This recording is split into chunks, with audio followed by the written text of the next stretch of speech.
My name is Jasmine Carter. I am 34 years old and I am an emergency room nurse living in Atlanta, Georgia. For 10 years, I gave every ounce of my soul to a marriage that I believed was written in the stars. I worked double shifts on my feet for 12 hours a day, wiping blood and sweat off strangers so my husband could chase his dreams. I thought we were building an empire together, brick by brick. But the day the judge slammed his gavel down and dissolved our union, I learned that while I was building a home, he was building a trap. If you are listening to this and you have ever felt the cold steel of betrayal in your back, or if you have ever been looked down on by the very person you sacrificed everything for, I need you to hit that like button right now. Subscribe to the channel so you never miss a story, because we are building a sisterhood of survivors here. Please drop a comment below telling me what city you are watching from and what time it is, because I want to know exactly where my voice is being heard. The day we divorced, my ex-husband pressed a card into my hand. In a fit of rage, I did not touch it for 2 years. But my mother's medical bills forced me to check the balance at the bank, and what I found changed everything. The courtroom smelled like old wood and expensive lies. I sat there with my hands folded in my lap, trying to stop them from shaking, while the judge read the final decree. Every word felt like a physical blow. The house in Buckhead with the wraparound porch that I had spent weekends painting went to him. The investment portfolio that I had seeded with my nursing bonuses went to him. Even the dog we adopted 3 years ago went to him. I got nothing but my old Honda Civic and a lecture from the judge about how prenuptial agreements are binding contracts regardless of emotional distress. I looked across the aisle at Terrence. He was wearing a $3,000 custom suit that I had ironed for him 100 times. He did not look at me. He was too busy whispering something into the ear of the woman sitting next to him. Amber. She was 28 years old, with blonde hair that looked like spun gold and skin that had never seen a day of hard labor. She was the daughter of the bank chairman that funded Terrence's first major deal. She was his upgrade. I was just the starter wife, the stepping stone he used to climb out of poverty before discarding me like a used paper towel. When the proceedings were over, Terrence stood up and buttoned his jacket.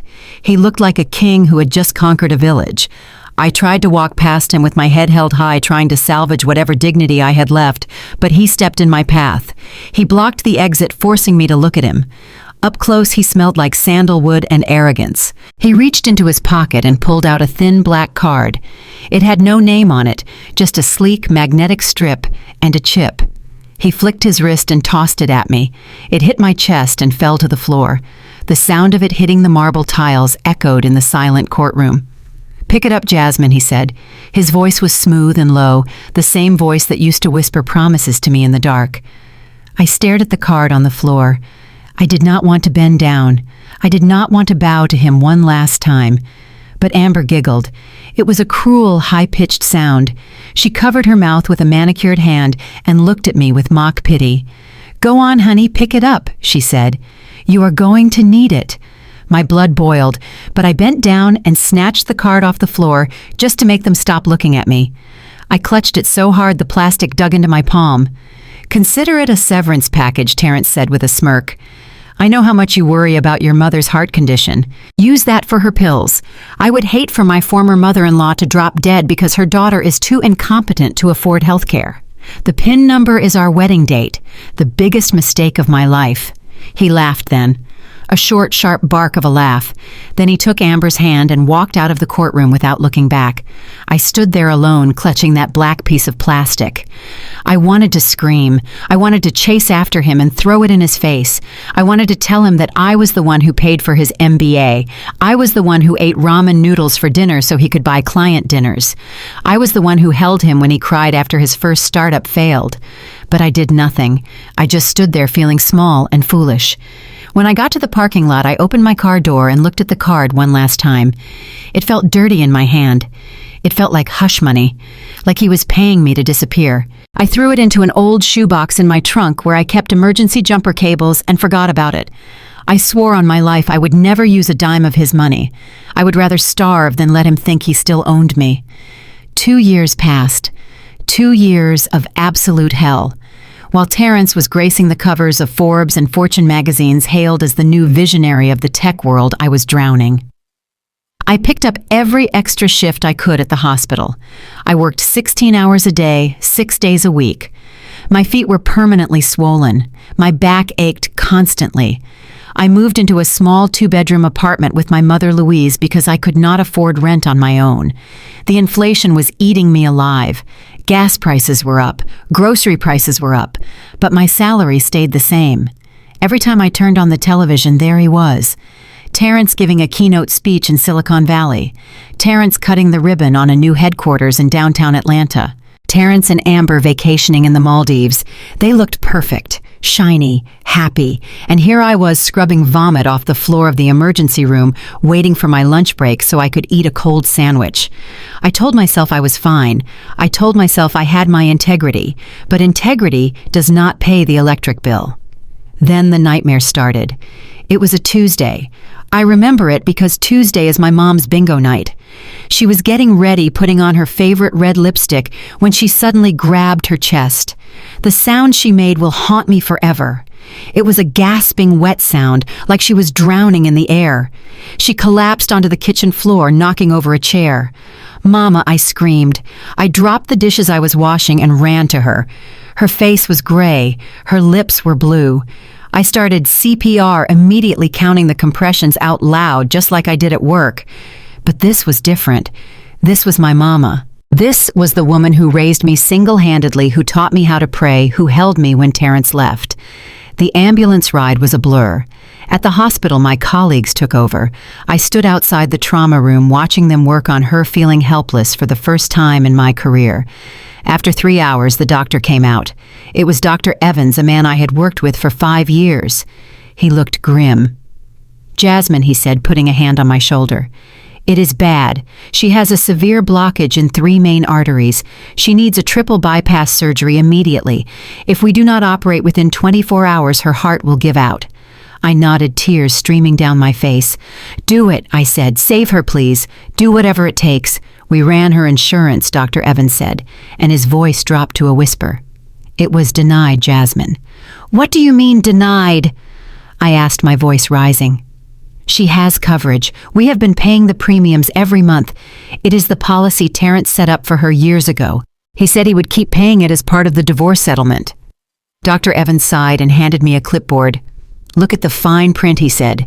"The insurance provider is a subsidiary of a private equity firm. They recently changed their policy regarding pre-existing conditions for seniors. They are categorizing her heart condition as chronic and non-emergency until total failure occurs. Basically, they will not pay until she is dead." I looked at the document. The logo at the top of the page seemed familiar. Then it hit me. This insurance company was owned by one of the firms Terrence had acquired last year. He owned the company that was letting my mother die. How much, I asked. How much for the surgery without insurance? $50,000, Dr. Evans said. And because of the policy rejection, the hospital administration requires a down payment of at least $40,000 before we can book the operating room. I am so sorry, Jasmine. I tried to fight them, but you know how administration is. $50,000. I had $300 in my checking account. I had maxed out my credit cards just to buy groceries last month. I felt the walls closing in on me. The air in the hallway felt thin. My mother was lying in that room dying, and the only thing standing between her and life was a stack of green paper that my ex-husband probably spent on a bottle of wine. I went out to the hospital parking lot and sat in my car. I stared at the steering wheel. I had no choice. I had to do the one thing I promised myself I would never do. I pulled out my phone and dialed the number I had deleted 2 years ago. My hands were shaking so hard I mistyped it twice. It rang once, twice, 3 times. I held my breath, praying he would answer, praying he would have just a shred of humanity left. "Hello," a voice answered, but it was not him. It was her, Amber. "Hello," I said, my voice cracking. "Is Terrence there? This is Jasmine. It is an emergency." There was a pause and then a soft, cruel laugh. "Oh, it is you." I wondered how long it would take. Terrence is in a meeting with investors. He is very busy building the future Jasmine. He does not have time to chat with the past. Please listen, I begged, swallowing my pride. My mother is in the hospital. She needs heart surgery. The insurance company denied it. I need help. I know he hates me, but he always liked my mom. Please just ask him to help her. Help her, Amber repeated slowly, tasting the words. You want a handout. That is so typical. You know Terrence told me you would come crawling back eventually. He said you do not have the head for business or survival. I am not crawling, I snapped. I am trying to save a life. Well, save it yourself, Amber said. You are a nurse, are you not? Figure it out. Oh, wait. I remember something. Didn't Terrence give you a little gift at the courthouse? A black card. He told me he gave you access to a rainy day fund. Did you spend it all on cheap clothes already? The card. I had forgotten about the card. I still have it, I whispered. Well, use it then, Amber said dismissively, if there is anything left on it. Although knowing Terrence, he probably put a limit on it just to teach you a lesson about budgeting. Good luck, Jasmine. Do not call this number again. The line went dead. I sat there staring at the phone screen, feeling a mix of rage and humiliation so potent it almost made me throw up. She thought I was a beggar. She thought I was weak. I got out of the car and opened the trunk. I dug through the pile of reusable grocery bags and old blankets until I found the shoebox. It was dusty. I ripped the lid off. There it was, buried under a pair of old sneakers, the black card. It looked innocent enough, just a piece of plastic, but right now it was the only lifeline my mother had. I picked it up. It felt heavy in my hand, heavier than a credit card should feel. I looked at the hospital entrance where my mother was fighting for every breath. Then I looked at the card. I wiped the dust off it with my scrub top. I walked to the bank across the street. It was a Wells Fargo, but the ATM outside accepted all cards. The sun was beating down on the pavement, but I felt cold. I was terrified. What if the card was empty? What if he had canceled it? What if this was just another one of his cruel jokes to give me hope and then snatch it away? I stood in front of the machine. I inserted the card. My heart was pounding in my ears louder than the traffic on the street. The screen flickered. Please enter PIN. I typed in the date, October 12th, the day we got married, the day I thought was the happiest of my life. I pressed enter. The machine whirred. It made a mechanical clunking sound. I closed my eyes, preparing for the error message, preparing for the words, insufficient funds, preparing to go back to the hospital and watch my mother die. But the machine did not beep. Instead, the screen changed, and what I saw made my knees buckle. It did not show a checking account balance. It did not show a savings account. It showed a menu I had never seen before on any ATM. Welcome user Jasmine Carter, Access Level Administrator, Source Jasmine Holdings Offshore Trust. I stared at it. Administrator, Holdings, Trust. What was this? I pressed the button that said Check Available Balance. The screen loaded for a second, and then the numbers appeared. I had to blink to make sure I was not hallucinating. I had to lean in closer because my brain refused to process the string of zeros. It was not $500. It was not $5,000. It was millions. But then the screen flashed red. A siren sound came from the machine, startling me. Text scrolled across the screen in bold, urgent letters. Alert. Account dormant for 730 days. Security protocol, Omega activated. Please contact bank manager immediately. Card retained. The machine made a grinding noise and swallowed the card. It did not give it back. No, I screamed. I slammed my hand against the machine. No, give it back. I need that money. People on the street turned to look at me. A crazy woman in dirty scrubs screaming at an ATM. But I did not care. That card was my mother's heart. That card was my life. I looked at the bank doors. It was 4:55 p.m. They closed at 5. I ran. I pushed through the glass doors just as the security guard was walking over to lock them. Please, I gasped out of breath, sweat dripping down my forehead. The machine. It took my card. I need it back. It is an emergency. The guard was a big man with a tired face. He looked at my badge. He looked at the desperation in my eyes. Ma'am, the lobby is closing, he said. You have to come back tomorrow. I cannot come back tomorrow, I yelled, and my voice echoed in the high ceilings of the bank. My mother will be dead tomorrow, please. I just need to speak to a manager.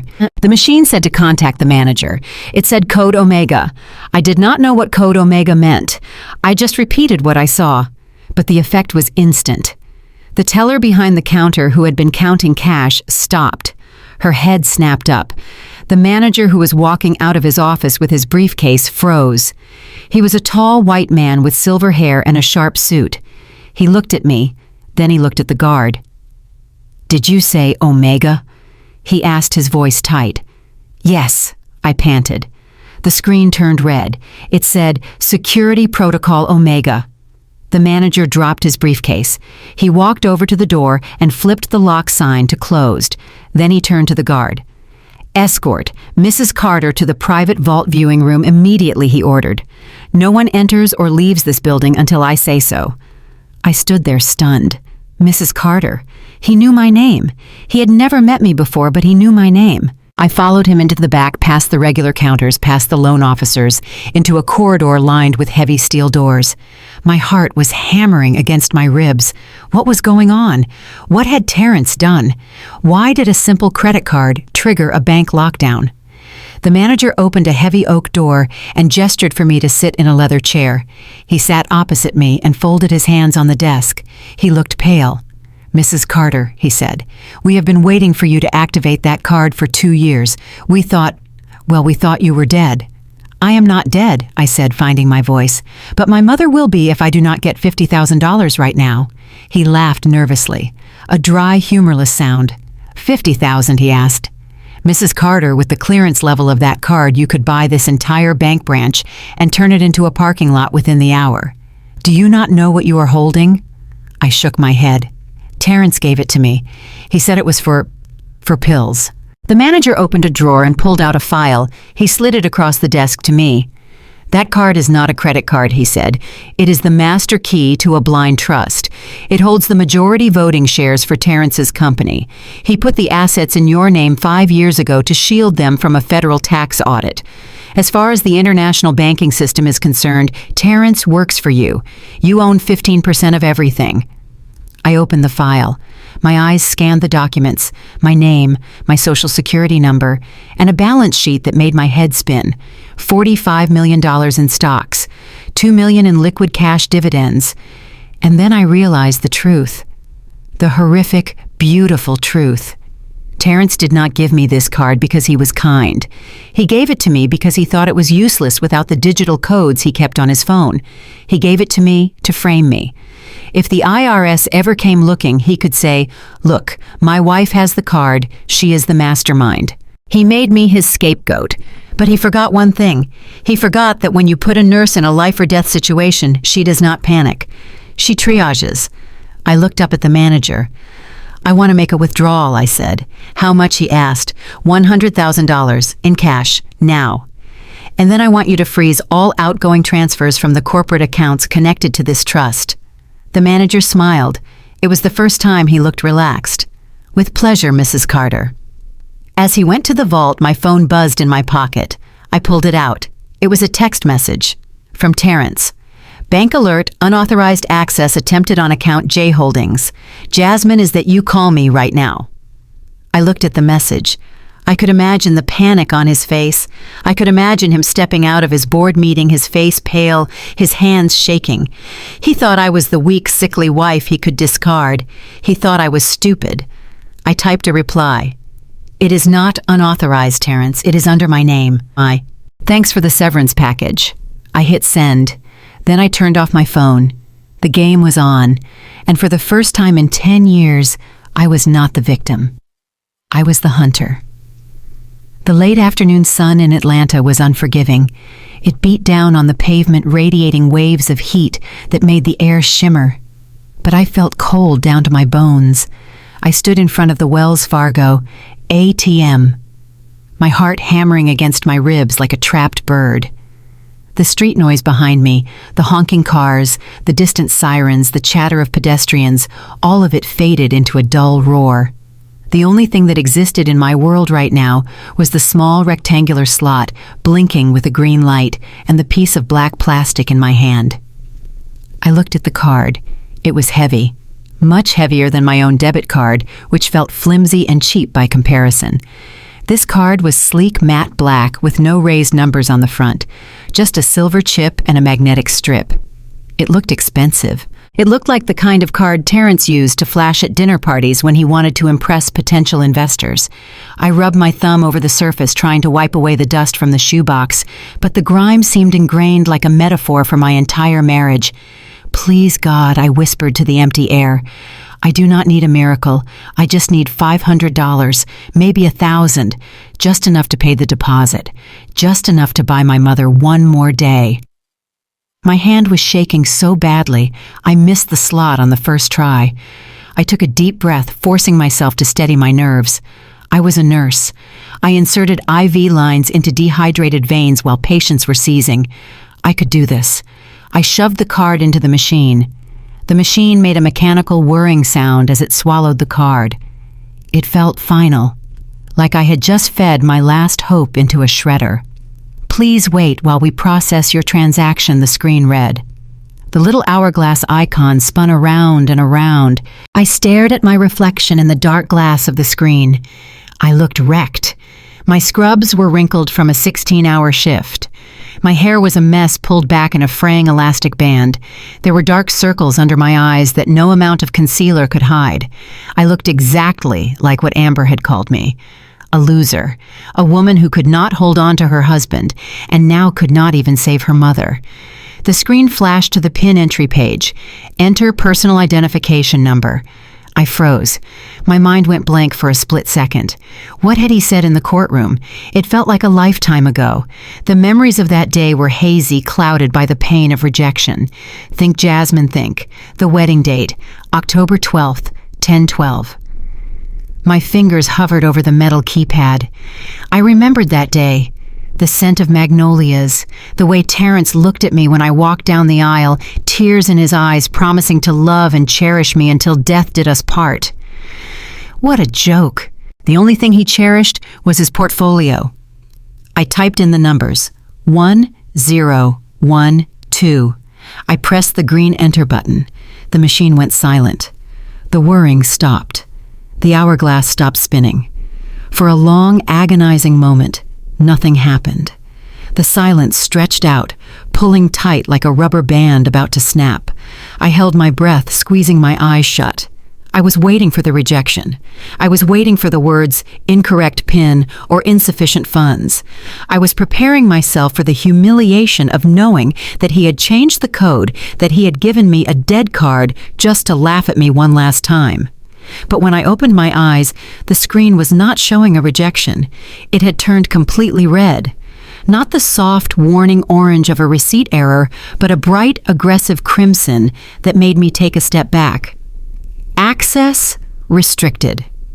The words were in bold, white capital letters, blinking rapidly. Contact bank manager immediately. Code Omega. Code Omega. What on earth was Code Omega? I had never seen that before. I had been broke my whole life. I had seen every error message a bank could throw at you. I knew what overdraft limit reached looked like. I knew what account frozen looked like. But Code Omega sounded like something out of a spy movie, not something that happens to a nurse trying to pay medical bills. Then came the sound. A low grinding noise from deep inside the machine. It sounded like metal teeth chewing on plastic. "Hey!" I said, leaning closer to the screen. "What is happening?" "Give it back. Cancel transaction." I jabbed the red cancel button. Once, twice, 10 times. Cancel, cancel, cancel.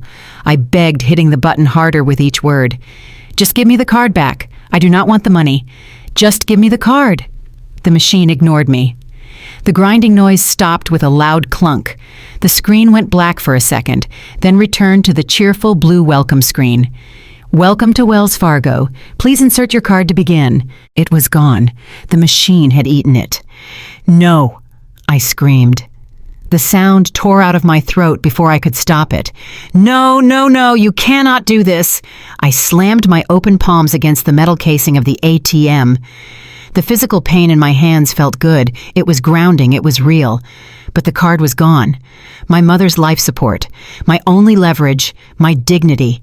It was all locked inside a steel box on a street corner in Atlanta.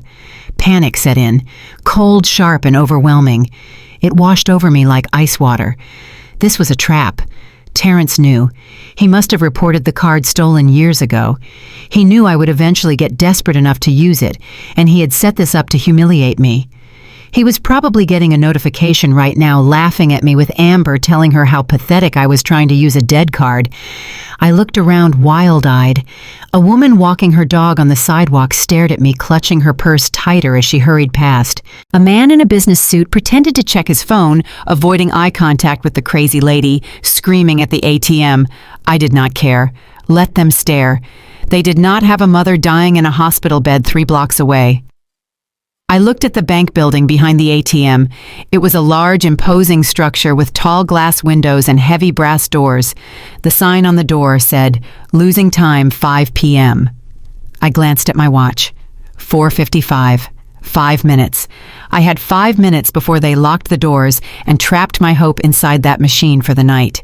I cannot leave without it, I muttered to myself. I wiped my sweaty palms on my scrub pants. I am not leaving without that card. I ran toward the entrance. My heart was pounding so hard I could feel it in my throat. I pushed against the revolving door, stumbling into the cool, air-conditioned lobby. The atmosphere inside was hushed and reverent, like a church for money. The floors were polished marble. The air smelled of floor wax and old paper. There were velvet ropes and tellers behind thick glass partitions. It was quiet, too quiet. A security guard was standing near the door, his hand resting on his belt. He was a large man with a bored expression that vanished the moment he saw me. He took in my appearance, the disheveled hair, the frantic eyes, the cheap scrubs, and his posture stiffened.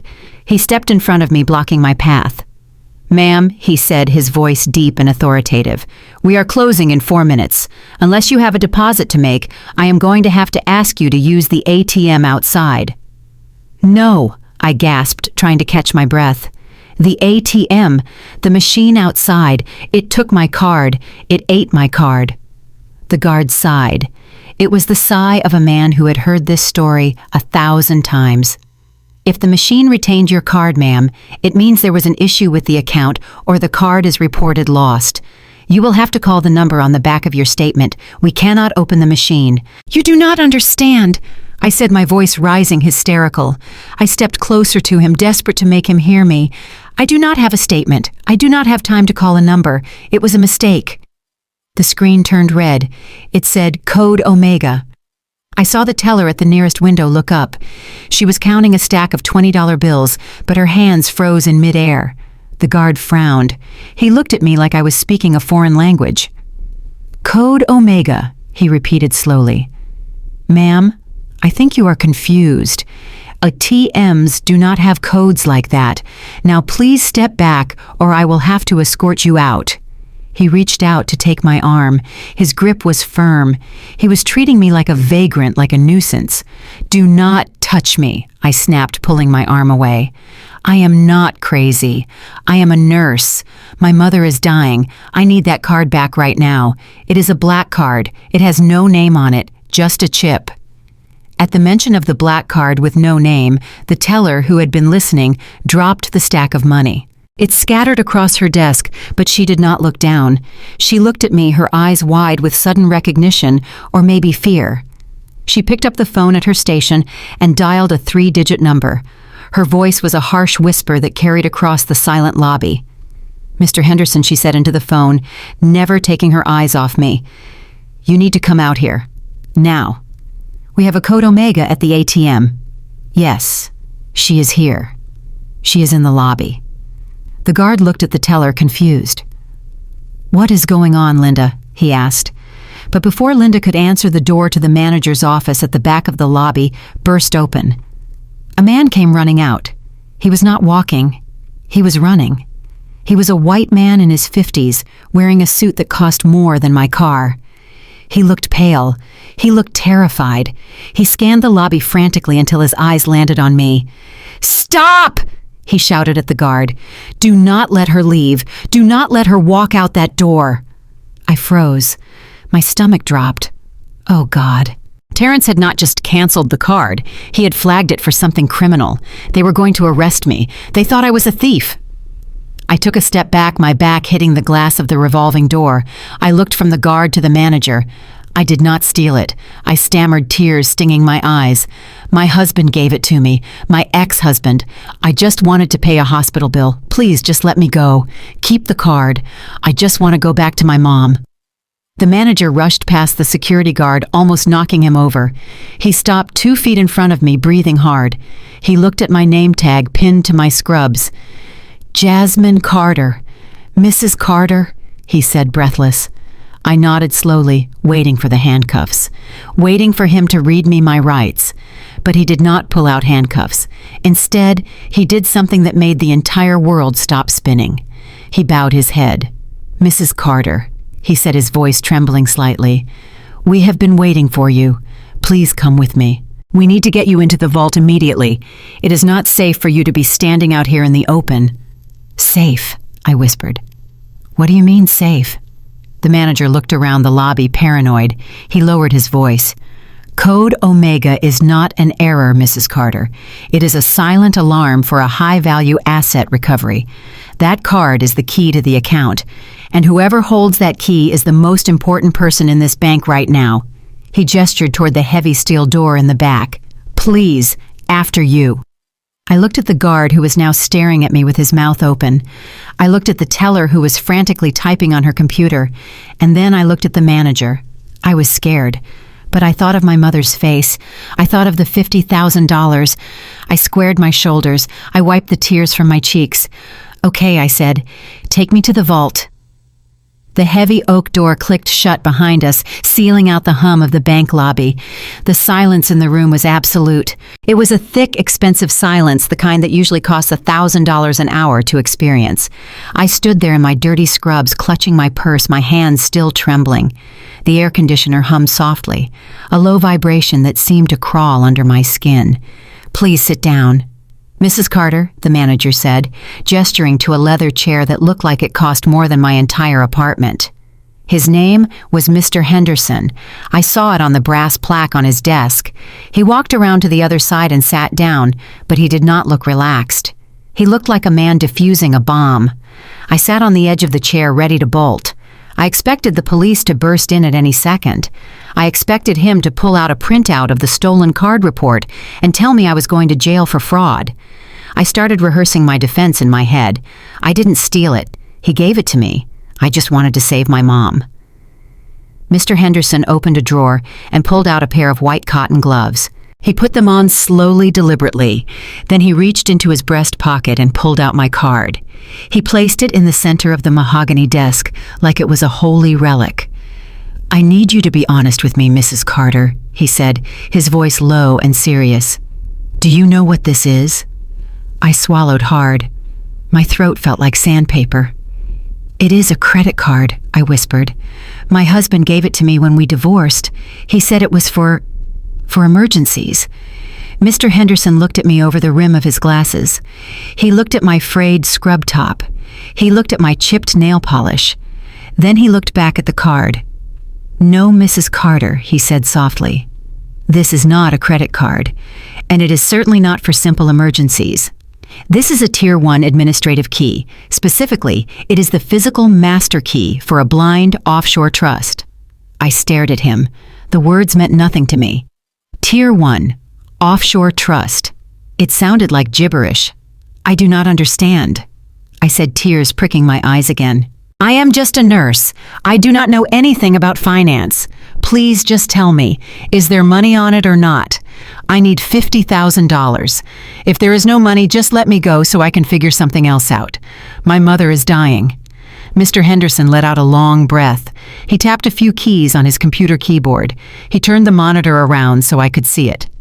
Mrs. Carter, I am going to show you something that only 3 people in the world are authorized to see.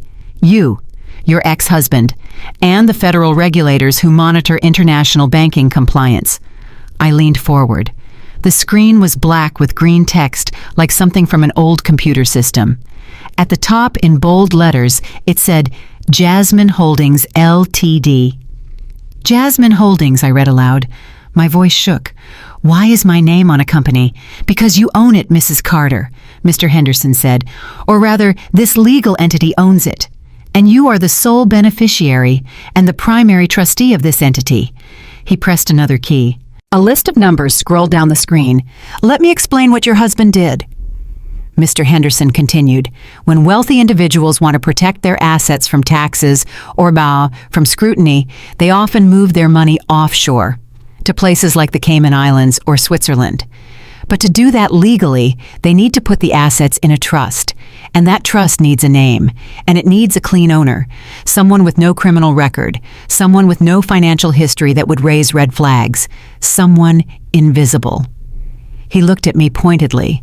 "He used me," I whispered. The realization hit me like a physical blow. "He used my name." Mr. Henderson nodded. He thought he was being clever. He likely set this up years ago. He put his assets, his stocks, his private equity holdings into this trust under your name. By doing so, he could claim on his own tax returns that he did not own these assets. It lowered his tax bracket. It kept his money safe from lawsuits. And because you were his wife, he assumed he could control you. He assumed you would never find out. Or if you did, you would never know how to access it. "But he made a mistake," I said, staring at the card. "A massive mistake," Mr. Henderson agreed. "When he set up the trust, he requested a physical master key, a fail-safe in case he ever lost access to his digital accounts. He probably intended to keep this card in a safe somewhere. Giving it to you, that was arrogance, Mrs. Carter. Pure, unadulterated arrogance. He handed you the keys to his kingdom because he was so sure you would never be smart enough to unlock the door." My hands clenched into fists in my lap. Terrence's voice echoed in my head. "You are not smart enough, Jasmine. You are just a nurse. Stick to changing bedpans." "So what does this mean?" I asked. "Is there $50,000 in there?" Mr. Henderson looked at me with a strange expression. It was a mix of pity and awe. "Mrs. Carter," he said, "Jasmine Holdings is the majority shareholder of Apex Dynamics. That is your husband's technology firm, is it not?" "Yes," I said. "He is the CEO. He is the CEO. Yes," Mr. Henderson said. "But Jasmine Holdings owns 15% of the total outstanding stock of that company. In the corporate world, that is a controlling interest. It means you are not just an investor. You are his boss." The room spun. I gripped the arms of the chair to keep from falling off. His boss. And as for the $50,000, Mr. Henderson continued tapping the screen again. "The stock dividends alone, the profit that the company has made over the last 2 years, which has been automatically deposited into this holding account. Well, let's look at the liquid balance." He pointed to a number at the bottom right of the screen. "Available cash balance, $2,145,678.00. I stopped breathing. I literally stopped breathing. My heart skipped several beats. I blinked, trying to clear the fog from my eyes. $2 million. $2 million. And that is just the cash," Mr. Henderson added casually. "The stock value, the 15% ownership stake, at today's market rate is valued at approximately $45 million. $45 million. I sat back in the chair, stunned into silence. I looked at my dirty sneakers. I looked at the hole in the knee of my scrub pants. I looked at my hands, rough and dry from washing them 100 times a day. For 2 years, I had been eating expired canned food. For 2 years, I had been reusing tea bags. For 2 years, I had been working myself into an early grave while Terrence laughed at me from the covers of magazines. And all this time I was sitting on $47 million. He stole this from me. I said, my voice trembling with a rage so hot it felt like lava in my veins. He hid this. He told the divorce judge he was broke. He told the court his company was in debt. He hid it all in my name, and he forgot to take the key back, mister, Henderson said softly. Or maybe he thought it was funny. Maybe he thought giving you a card you could not use was the ultimate power move. I looked at the card on the desk. It looked different now. It did not look like a piece of plastic anymore. It looked like a weapon. Is it legal? I asked. Is this money legally mine? Mr. Henderson smiled. A slow, shark-like smile. Mrs. Carter, your name is on the trust. Your social security number is on the account. You have the physical key. According to the bylaws of this institution and international banking law, you are the only person on this planet who can authorize a transaction from this account. Your husband, your ex-husband, is technically just an employee of the company you own. If he wants to move a single cent of this money, he needs your signature. I reached out and picked up the card. It felt warm now. It felt alive. I stood up. My knees were still shaky, but my spine was steel. Mr. Henderson, I said. Yes, Mrs. Carter. I want to make a withdrawal. Of course. How much would you like today? I want $100,000 in cash, I said. I want it in a bag. And I want it now. My mother has surgery to pay for. Consider it done, Mr. Henderson said, standing up and buttoning his jacket. I will open the main vault. And one more thing, I said. Yes, you said this account receives dividends from the company. Correct. And you said I can control the transactions. Absolutely. You have administrator access. Then I want you to block any other access to this account, I said. If Terrence tries to log in online, if he tries to transfer money, if he tries to buy a stick of gum with a company card connected to this trust, I want it declined. I want everything frozen. Can you do that? Mr. Henderson's smile widened. He looked like he was enjoying this. Mrs. Carter, with a code Omega authorization, I can lock this account down so tight that not even the President of the United States could get $1 out of it. I can cut off the cash flow to Apex Dynamics within 10 minutes. Do it, I said. Cut him off. Cut him off from everything. As Mr. Henderson walked to the door to give the order, I looked at the screen one last time. Jasmine Holdings Ltd. I was not Jasmine the nurse anymore. I was not Jasmine the victim. I was Jasmine the owner. And Terrence was about to find out exactly what happens when you hand your wife the weapon designed to kill you. My phone buzzed in my pocket again. It was another text from Terrence. Jasmine, stop playing games. I got an alert. If you are at the bank, leave now. You are going to get arrested. Do not be stupid. I looked at the text, and for the first time in 2 years, I laughed. It was a cold, dark sound. I am not leaving Terrence, I whispered to the phone. I am just getting started. Mr. Henderson sat back in his leather chair and folded his hands on the desk. He looked at me with a mixture of pity and professional admiration. The air in the private viewing room felt heavy with the weight of the truth he had just dropped on me. Mrs. Carter, I need you to understand exactly what your ex-husband has done, he said, his voice low and steady. Wealthy men like Terrence do not leave loose ends. They do not accidentally leave master key cards with ex-wives they despise. This was not a mistake. This was an insurance policy. I stared at the black card on the desk. It looked like a small sleeping animal. I do not understand. I said, my voice trembling. If he hates me, why give me access to $45 million? Why give me the keys to his kingdom? Because he never believed you would use it, Mr. Henderson explained. He leaned forward, his eyes intense behind his wire-rimmed glasses. Think about it. He gave you the card and told you it was for small expenses. He probably assumed you would never try to withdraw a large amount or check the balance at a secure terminal. But more importantly, he needed you to have physical possession of the card. Why, I asked. Because of the IRS, Mr. Henderson said. Because of the Federal Trade Commission. If the authorities ever investigated Apex Dynamics for tax evasion or money laundering, Terrence needed a fall guy, or in this case, a fall girl. He needed to be able to point a finger and say, I do not own that offshore account. My ex-wife does. Look, she has the master key card in her purse. She is the trustee. She is the one moving the money. I felt the blood drain from my face. My hands went cold. He set me up, I whispered. He did not give me a severance package. He gave me a prison sentence. Exactly, Mr. Henderson said. He banked on your ignorance, Jasmine. He banked on you being too scared or too proud to ever touch this card. And if you did touch it, he assumed you would try to buy groceries or gas, and the transaction would just be a blip. He never anticipated that you would walk into a bank and trigger a Code Omega security clearance. He never thought you would be smart enough or desperate enough to unlock the real power of the trust. I closed my eyes. Images of the last 2 years flashed through my mind. Terrence on TV talking about integrity.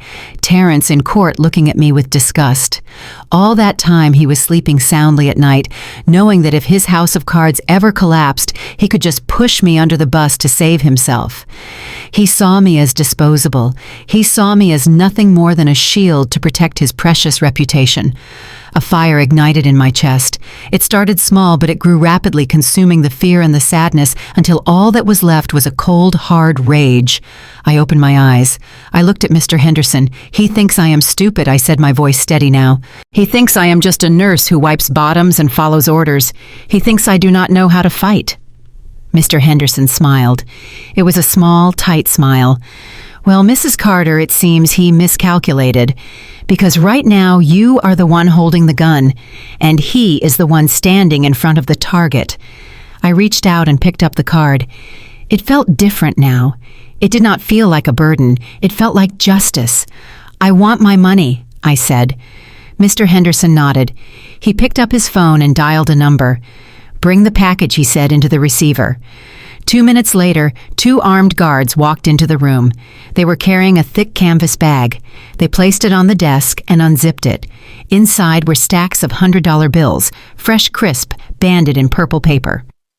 $100,000, Mr. Henderson said, drawn directly from the dividend yield of Jasmine Holdings. This is perfectly legal, Mrs. Carter. It is your money.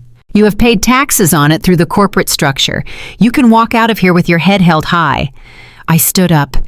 I reached into the bag and pulled out a stack of bills. I ran my thumb over the edge of the paper. It made a sharp, snapping sound. This was not just paper. This was my mother's heart surgery. This was her life. This was the difference between begging on my knees and standing on my feet. I looked at Mr. Henderson. Thank you, I said. Do not thank me, he said. Just promise me one thing. What is that? Make him pay, he said. Men like that think they are untouchable. Show him he is not. I zipped up the bag. I threw it over my shoulder. It was heavy, but I had never felt stronger. I will. I promised. I walked out of the bank vault. I walked past the teller who was still staring at me with wide eyes. I walked past the security guard who held the door open for me with newfound respect. I stepped out into the Atlanta heat. The sun was setting, painting the sky in shades of purple and orange. I walked to my beat-up Honda Civic and tossed the bag of money onto the passenger seat. I started the engine. It sputtered and coughed before coming to life. I patted the dashboard. Do not worry, girl, I said. We are getting an upgrade soon. I pulled out into traffic heading toward the hospital. I imagined my mother's face when I walked in and told the doctors to prep the operating room. I imagined the relief in her eyes. I imagined the look on Dr. Evans' face when I slapped a stack of cash on the counter. But mostly, I imagined what was happening on the other side of town.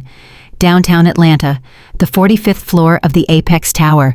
Terrence was standing at the head of a massive conference table. The room was made of glass and steel, overlooking the city he thought he owned. He was wearing a navy blue suit that cost $5,000. His hair was perfectly styled. His teeth were perfectly white. He was in the middle of the most important board meeting of the quarter. 12 investors sat around the table listening to him speak.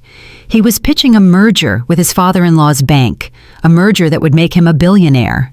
Gentlemen, Terrence said, flashing his charming smile. Apex Dynamics is not just a company. It is a fortress. We have zero debt. We have absolute control over our assets. Our financial foundation is rock solid. We prioritize transparency and security above all else. The investors nodded, impressed. They liked what they heard. Terrence felt invincible. He glanced at Amber, who was sitting in the corner of the room, looking bored but beautiful. She winked at him. He winked back. He had it all. The money, the girl, the power. He reached for his glass of water. Buzz. His phone vibrated on the polished wood of the conference table. It was a loud, aggressive buzz that cut through the silence of the room. Terrence frowned. He hated interruptions. He usually turned his phone off, but he was waiting for a confirmation text from his broker about the merger. "Excuse me, gentlemen," he said smoothly. "That might be the final approval coming through."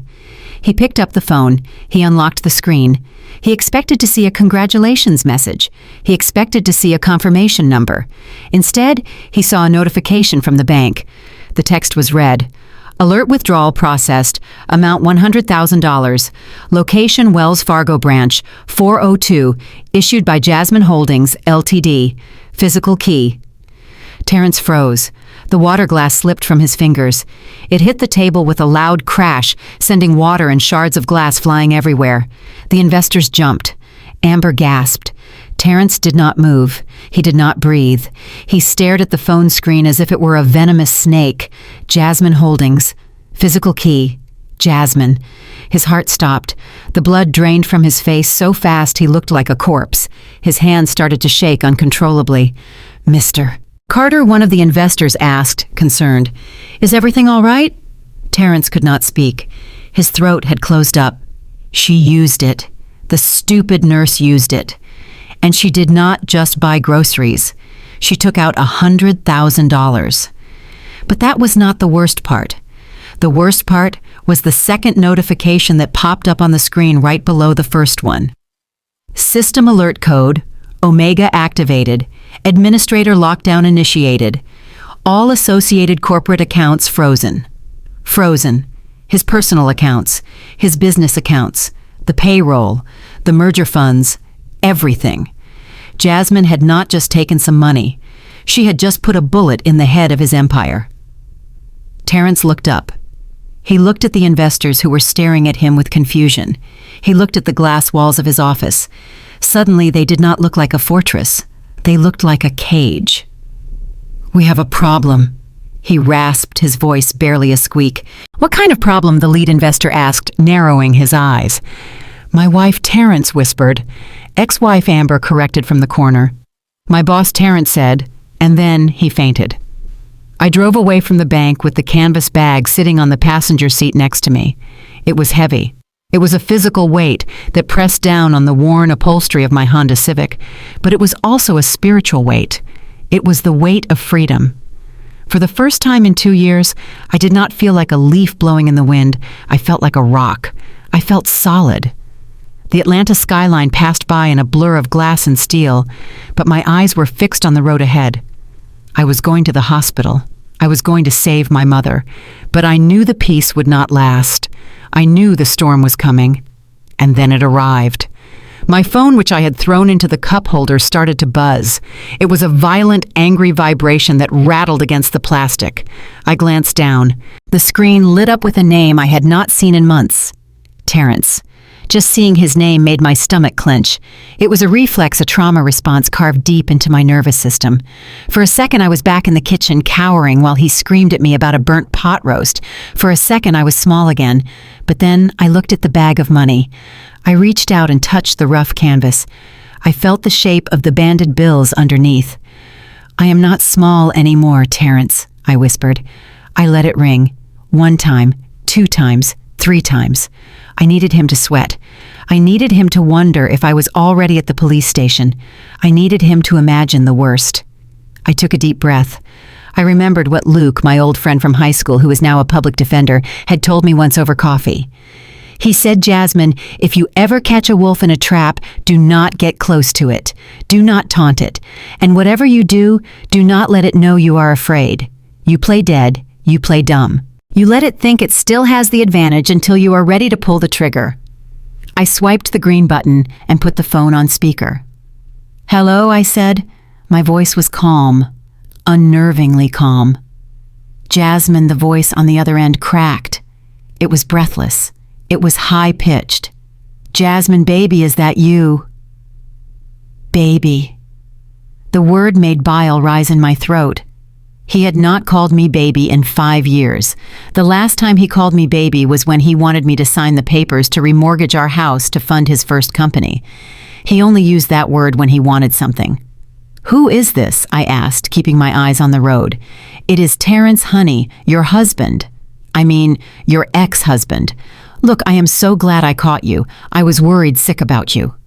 Worried, I repeated flatly. Yes, worried. Listen, Jasmine, I just got a notification, a very strange notification.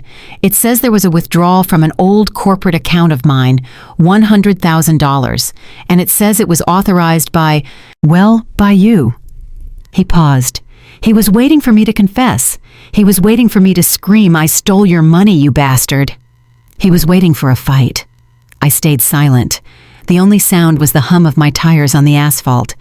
"Jasmine, are you there?" he asked, and I could hear the panic seeping into his voice. I could hear the strain, the way he was fighting to keep his tone light and friendly. "I am here," I said. "Okay, good. Look, babe, here is the thing. That card I gave you at the courthouse, do you remember it? The black one." "Yes," I said. "I remember. You threw it at me." He laughed nervously. A forced, stuttering sound. "Oh, I did not throw it, honey.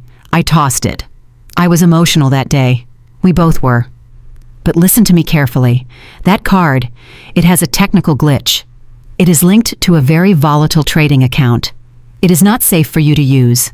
The banking system is having an error. If you use it, it triggers all sorts of federal alarms. It could get you in trouble, Jasmine. Serious trouble. I am talking about the FBI. I am talking about prison. He was threatening me. He was trying to scare the simple nurse with big, scary words. Federal alarms, prison. He thought I would panic. He thought I would pull over and throw the card out the window. I signaled to turn left toward the hospital district. "Prison," I said, sounding innocent. "Oh my, that sounds scary, Terrence." "It is scary," he said quickly, jumping on my fear. "It is terrifying. But do not worry, I can fix it. Because I still care about you, Jasmine. Despite everything, I still care. I do not want to see you get hurt because of a banking error." He paused again. Here comes the pitch, I thought. "So here is what we are going to do," he said, his voice dripping with synthetic honey. "Where are you right now? Are you near downtown?" "I am driving," I said vaguely. "Perfect. Just come by my office. Come to the Apex Tower. Bring the card. Bring the money you took. I will fix the error with the bank so you do not get arrested. And Jasmine, because I feel bad about this mix-up, because I want to help you with your mom, I will give you a check. A cashier's check for $200,000. No questions asked. Just you and me fixing a mistake. How does that sound? $200,000. I almost laughed out loud. He was offering me crumbs. He was offering me pennies. I was sitting on $45 million of his assets, and he thought he could buy me off with $200,000. It was an insult. It proved everything Mr. Henderson had said. He was terrified. He was trying to plug a dam breach with a piece of chewing gum, and he wanted me to come to his office, his territory. A glass tower full of security guards who answered to him. If I walked in there with that card, I would never walk out with it. He would take it. He might even hurt me. He was desperate enough. I gripped the steering wheel tighter. I channeled every ounce of my acting ability. I channeled the confusion of the old Jasmine, the naive Jasmine. "Terrence," I said, my voice trembling slightly. "I do not understand what you are talking about. What do you mean?" he asked, sharp and sudden. "I mean, I do not have the card," I lied. There was a silence on the other end of the line, a dead cold silence. "What did you say?" he whispered. "I lost my wallet," I said, letting my voice rise in fake distress. "I was at the gas station this morning. I put my wallet on the roof of the car while I was pumping gas. And I think I drove off. When I went to buy lunch later, it was gone. The card was in there, Terrence, along with my driver's license. I have been looking for it all day." I held my breath. This was the gamble. If he believed me, he would panic even more because it meant a stranger had the card. If he did not believe me, well, the game continued. "You lost it," he repeated.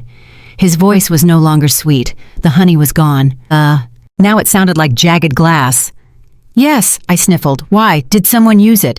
You said there was a withdrawal. Oh my God, Terrence, did someone steal my identity? Am I going to go to jail because I lost my wallet?"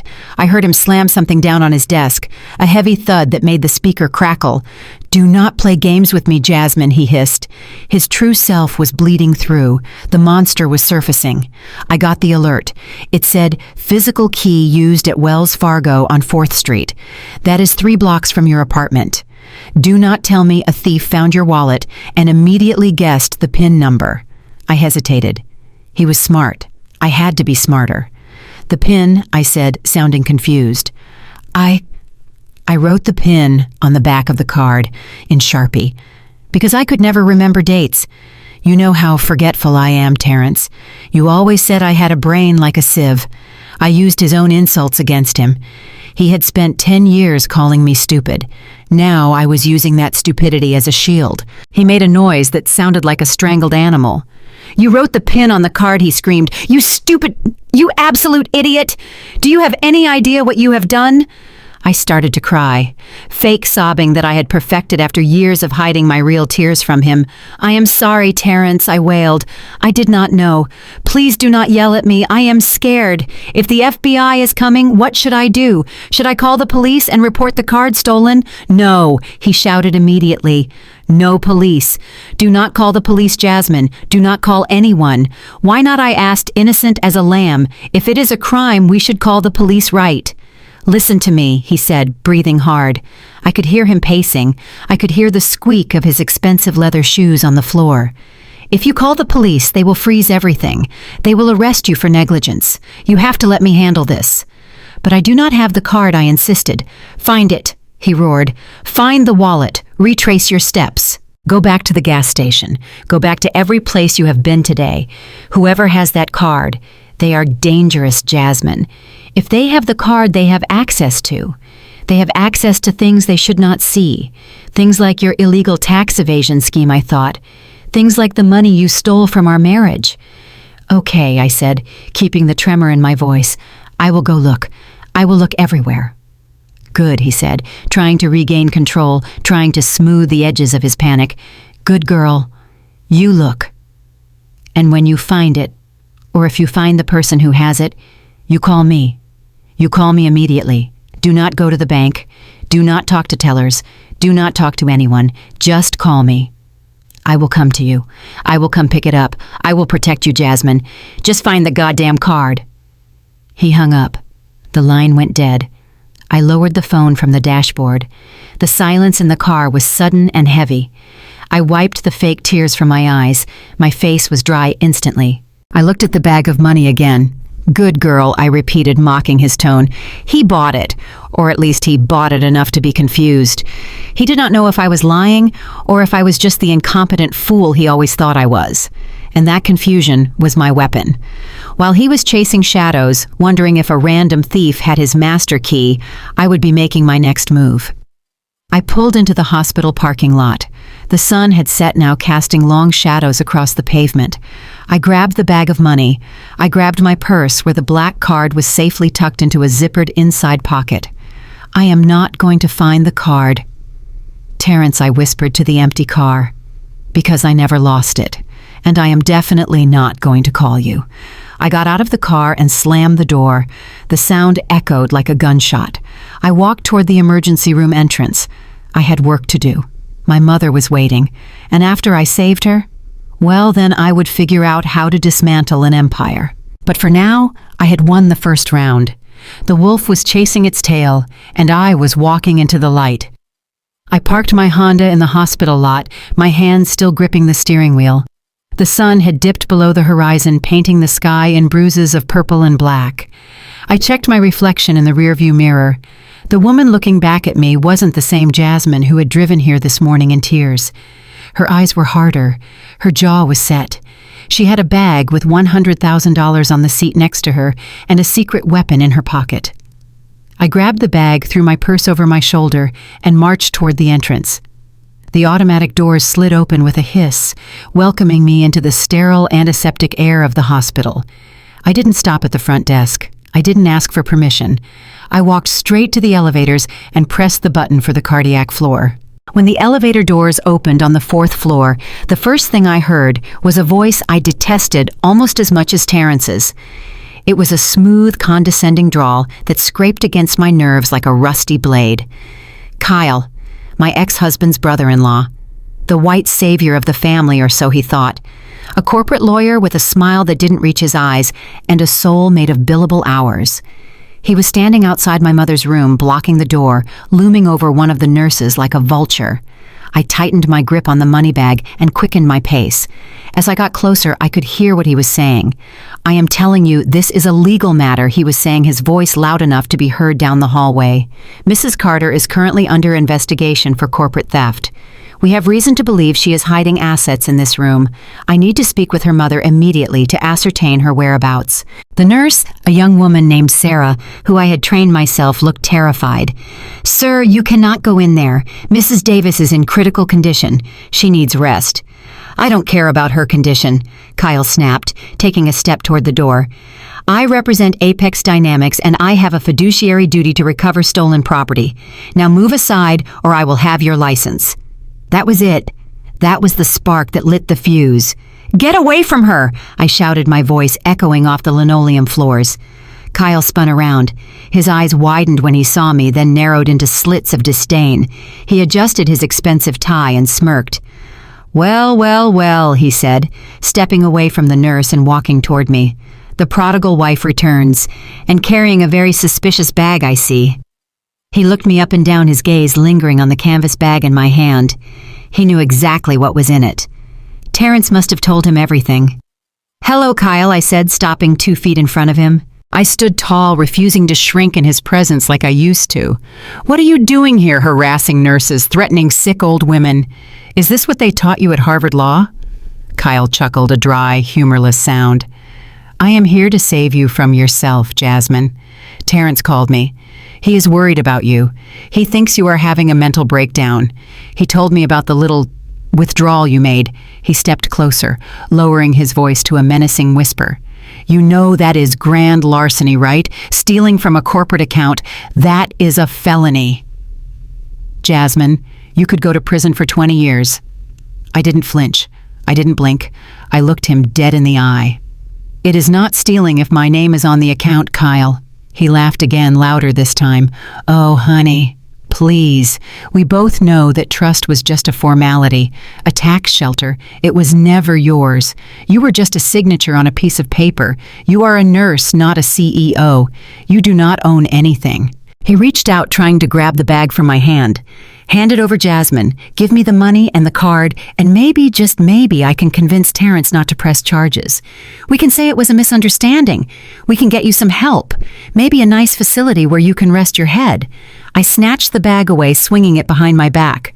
"Don't touch me," I hissed. "And don't you dare talk about my mental health. The only thing crazy here is you thinking I'm going to let you bully me." Kyle's face turned red. The veneer of politeness cracked. "Listen to me, you little brat," he snarled, taking another step forward, invading my personal space. "Terrence is being nice. I am not nice. I will ruin you. I will bury you in so many lawsuits you will never see the sun again. And your mother, I will make sure the hospital kicks her out on the street tonight. I will make sure she dies in a gutter because her daughter was too stupid to know her place." My blood ran cold. He had crossed the line. He had threatened my mother. I looked past him through the open door of room 412. I saw my mom lying in the bed, hooked up to monitors. She looked so small, so frail. Her eyes were open wide with fear. She had heard him. She had heard him say she would die in a gutter. That fear in her eyes, it broke something inside me, and in its place something new was forged. Something unbreakable. I pulled my phone out of my pocket. Not the cheap, cracked phone I used to have, but the one holding the digital keys to my new life. I didn't call the police. The police would just take a report. The police would take hours. I needed something faster. I needed muscle. I dialed a number I had memorized from the VIP contact list Mr. Henderson had given me at the bank. It was the number for Titan Security, a private military contractor that provided protection for high-net-worth clients. Kyle watched me confused. "Who are you calling your public defender friend? He can't help you here." I ignored him. The phone rang once. "Titan Security." "Priority line," a deep voice answered. "This is Jasmine Carter." I said, my voice steady and commanding. "Account number Omega 77. I am at St. Mary's Hospital, Cardiac Wing, 4th floor. I have a hostile individual threatening a patient. I need a protection detail immediately, and I want them armed." There was a brief pause. "Affirmative. Mrs. Carter, we have a unit 2 blocks away. ETA 3 minutes. I hung up and looked at Kyle. He was staring at me, his mouth slightly open. He looked unsure for the first time. "Who was that?" he asked. "What is Omega 77? I smiled. It was a cold, sharp smile. "You will find out in 3 minutes, Kyle." "You are bluffing," he scoffed, trying to regain his composure. "You can't afford private security. You can't even afford lunch." I reached into the canvas bag. I didn't pull out a weapon. I pulled out a single bundle of cash. $10,000. I slapped it against my palm. "I can afford a lot of things now, Kyle." For the next 3 minutes, we stood in a standoff. Kyle paced back and forth, muttering into his phone, likely trying to call Terrence. I stood guard at my mother's door like a lioness. And then the elevator doors pinged. They opened, and 4 men walked out. They were massive. They wore black tactical suits, not police uniforms. They had earpieces and holstered firearms. They moved with a silent, terrifying efficiency. They marched straight toward us. The leader, a man with a scar running down his cheek, looked at me. "Mrs. Carter?" he asked. I nodded. "That is me." He turned to Kyle. "Is this the threat?" Kyle sputtered. "Now wait a minute. I am an attorney. I represent—" The guard didn't let him finish. He stepped into Kyle's space, towering over him. "Sir, you are disturbing a protected client," he said, his voice like gravel. "You have 5 seconds to vacate this floor, or you will be physically removed." Kyle looked at the guard, then at his 3 partners, who had formed a wall between him and my mother's room. He looked at the gun on the guard's hip. He turned pale. "This is insane," Kyle squeaked. "You can't do this. I will sue you. I will sue all of you." I stepped forward past the guards until I was face to face with Kyle. "Go ahead, Kyle," I said softly. "Sue me. Take me to court. Please. Because I would love to stand in front of a judge and explain exactly where the money for this security detail came from. I would love to explain the Jasmine Holdings Trust. I would love to explain how Terrence has been using my name to hide $45 million of illegal assets. I leaned in closer, whispering in his ear. "Do you think a judge will care about me stealing dividends from a company I legally own? Or do you think they will be more interested in the tax fraud, the money laundering, and the fact that you, a licensed attorney, helped set it up?" Kyle froze. His eyes darted back and forth. He realized the trap. If he sued me, he would have to expose the trust. If he exposed the trust, he and Terrence would go to federal prison. I had him. I had them all. I will be back," he stammered, backing away. "This isn't over, Jasmine. Terrence will destroy you." I laughed. It was a genuine laugh this time. "Tell Terrence I said hello," I called out as he scurried toward the elevators like a frightened rat. "And tell him thanks for the security detail. He is paying for it after all." The elevator doors closed, shutting off his pathetic face. I turned to the guards. "Thank you," I said. "Please, 2 of you stay at this door. No one enters without my permission. Not even doctors unless I vet them first. The other 2 sweep the floor. I want to know if anyone else is watching us." "Yes, ma'am," the leader said. I walked into my mother's room. She was awake. She was crying silently, tears streaming down her wrinkled cheeks. "Jasmine," she whispered, "what have you done? Who are those men? Did you rob a bank?" I walked over to her bed. I put the bag of money on the nightstand. I took her hand in mine. It was cold and frail, but still the hand that had held me when I was a baby. "No, Mama," I said, kissing her forehead. "I didn't rob a bank. I just took back what was stolen from us." I opened the bag. Her eyes widened as she saw the stacks of cash. "I am going to pay for your surgery, Mama, right now. You are going to get the best doctors. You are going to get the best care.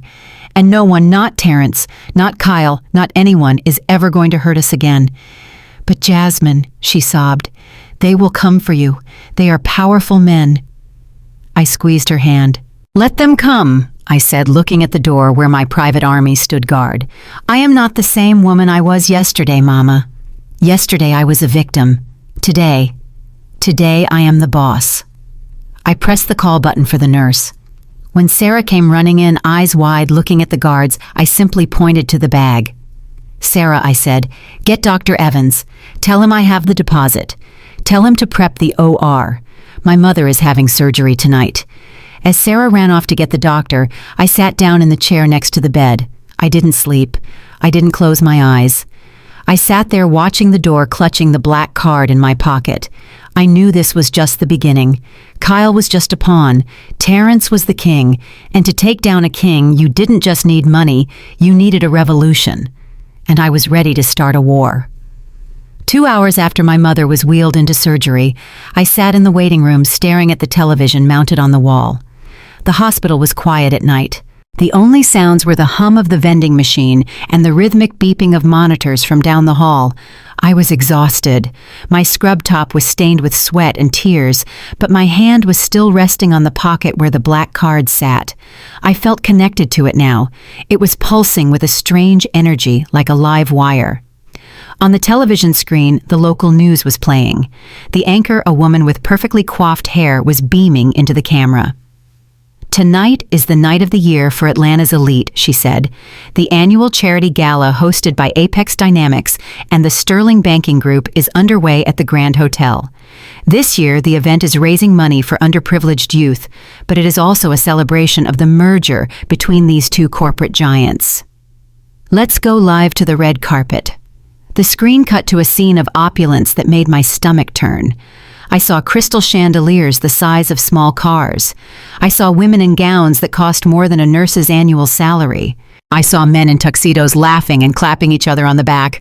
And there in the center of it all was Terrence. He looked magnificent. I hated to admit it, but he did.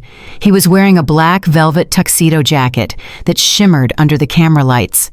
His smile was dazzling. He had his arm around Amber, who was wearing a silver dress that looked like it was made of liquid mercury. She was glowing. She looked like a princess from a fairy tale. A reporter shoved a microphone in Amber's face. "Mrs. Carter, you look stunning tonight," the reporter gushed. "Tell us, what is the theme of tonight's fundraiser?" Amber laughed, a tinkling sound that grated on my ears. "Oh, thank you," she said, tossing her hair back. "The theme is empowerment. We want to teach young people that success is a mindset. You know, there are so many people in this city who complain about being poor. They blame the system. They blame the economy. But really, poverty is just a lack of ambition. If you work hard enough, if you manifest your destiny, you do not have to be poor. Being poor is a choice." I stared at the screen. My mouth fell open. Being poor is a choice. I thought about the last 2 years. I thought about the double shifts. I thought about eating ramen noodles 3 nights a week. I thought about my mother skipping her heart medication because we could not afford the refill. I thought about the holes in my shoes. Did I choose that, Amber? Did I choose to be discarded? Did my mother choose to get cancer? My grip on the armrest of the chair tightened until my knuckles turned white. She was standing there, dripping in diamonds paid for with money my husband stole from our marriage, and she had the audacity to call me lazy. She was mocking me. She was mocking every patient I had ever treated who died because they could not afford a surgery. The camera panned back to Terrence. "And we are so proud to announce," he said, flashing his teeth, "that tonight we are auctioning off a very special item, a vintage bottle of wine from my private collection valued at $50,000. All proceeds will go to our foundation. Of course, the foundation is managed by Apex Dynamics, so we can ensure the funds are used appropriately." I knew what that meant. Appropriately meant laundering it back into his own pocket. It was a sham. The whole event was a sham designed to wash their dirty money and make them look like saints. I felt a cold calm settle over me. It was the same calm I felt when a patient flatlined. The panic vanished. The emotions vanished. All that was left was the procedure, the steps, the solution. I pulled out my phone. I dialed the number for Mr. Henderson at the bank. It was 10:30 at night, but he answered on the first ring. "Mrs. Carter," he said, "I have been expecting your call." "Mr. Henderson." I said, my voice flat and hard. "Are you watching the news?" "I am indeed," he replied. "Your ex-husband seems to be enjoying himself." "Not for long," I said. "I want to execute the freeze." "Now," Mr. Henderson asked. "The banks are technically closed, Jasmine. I can initiate the protocol, but it might cause a significant disruption to their payment systems immediately. That is exactly what I want, I said. I want you to initiate a total freeze on all operational accounts linked to Jasmine Holdings. That includes the corporate credit cards, the expense accounts, and the discretionary funds. I want every single card with the name Apex Dynamics on it to be declined. I want them dead in the water. Understood, Mr. Henderson said. And just so you know, Mrs. Carter, since you are the majority shareholder, you have the right to suspend the CEO's spending privileges pending an internal audit. It is a standard procedure when financial irregularities are suspected. Suspected irregularities, I repeated, looking at Terrence's smiling face on the TV. Oh, I suspect more than irregularities, Mr. Henderson. I suspect he is buying champagne with my money. Shut it down.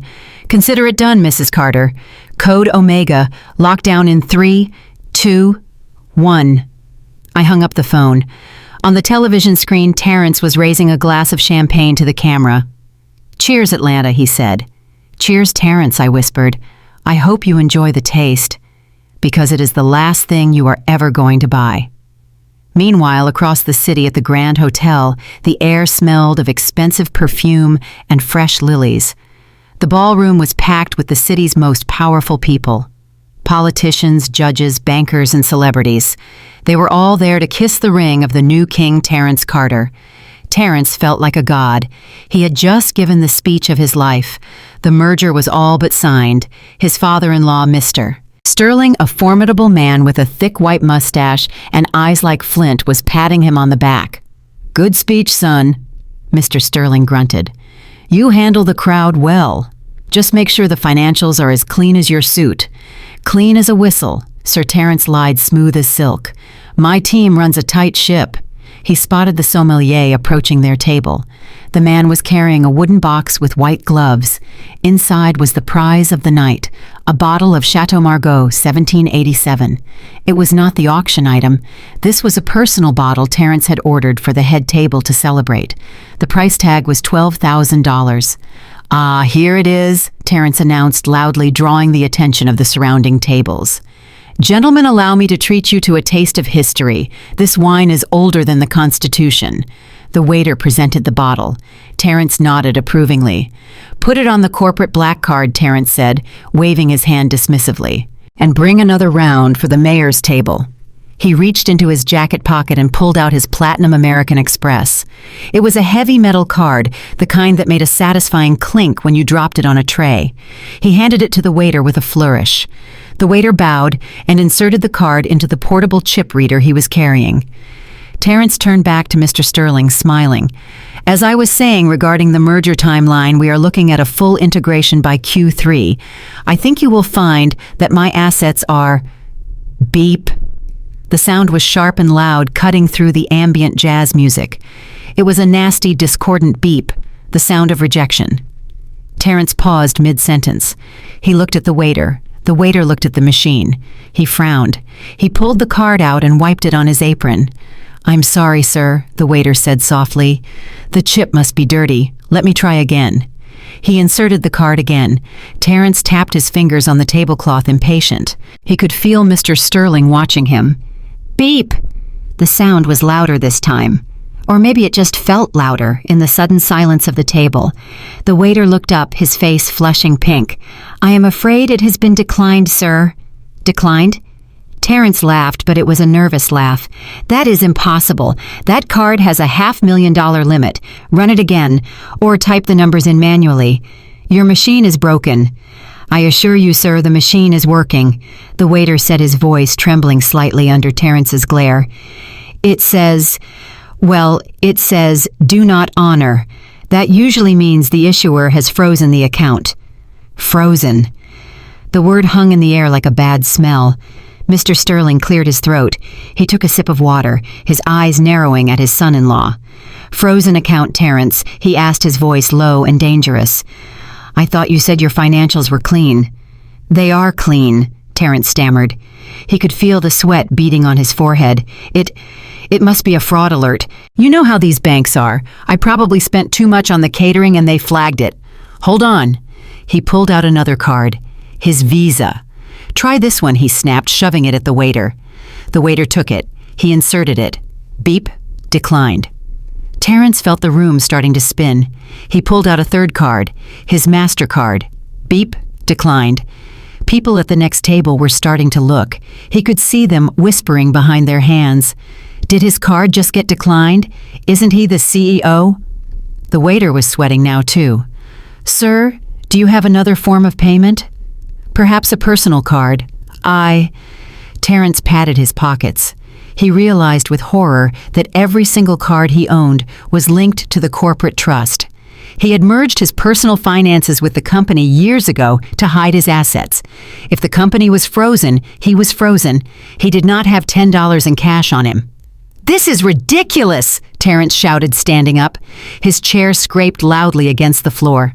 I am the CEO of this company. I have millions of dollars in that bank. Call your manager. Get this fixed. Sit down, Terrence, Mr. Sterling hissed. The older man's voice was like a whip crack. Terrence froze. He looked down at his father-in-law. Mr. Sterling looked disgusted. He looked at Terrence the way one looks at a dog that has just soiled the carpet. You are making a scene, Mr. Sterling said quietly, and you are embarrassing my daughter. Amber was sitting there frozen, a fake smile plastered on her face, but her eyes were darting around the room in panic. Daddy, please, she whispered. Just pay for it. Terrence is having a bad day. Mr. Sterling sighed a heavy, disappointed sigh. He reached into his pocket and pulled out his own card. Put it on mine, he told the waiter without looking at Terrence. And cancel the second bottle for the mayor. We do not need to celebrate anything tonight. The waiter took the card and scurried away, relieved to escape the tension. Terrence sank back into his chair. He felt small. He felt naked. The velvet tuxedo suddenly felt like a clown costume. He looked around the table. The investors were avoiding his gaze. The politicians were suddenly very interested in their salads. He had just been emasculated in front of the entire city. Excuse me, Terrence mumbled. I need to use the restroom.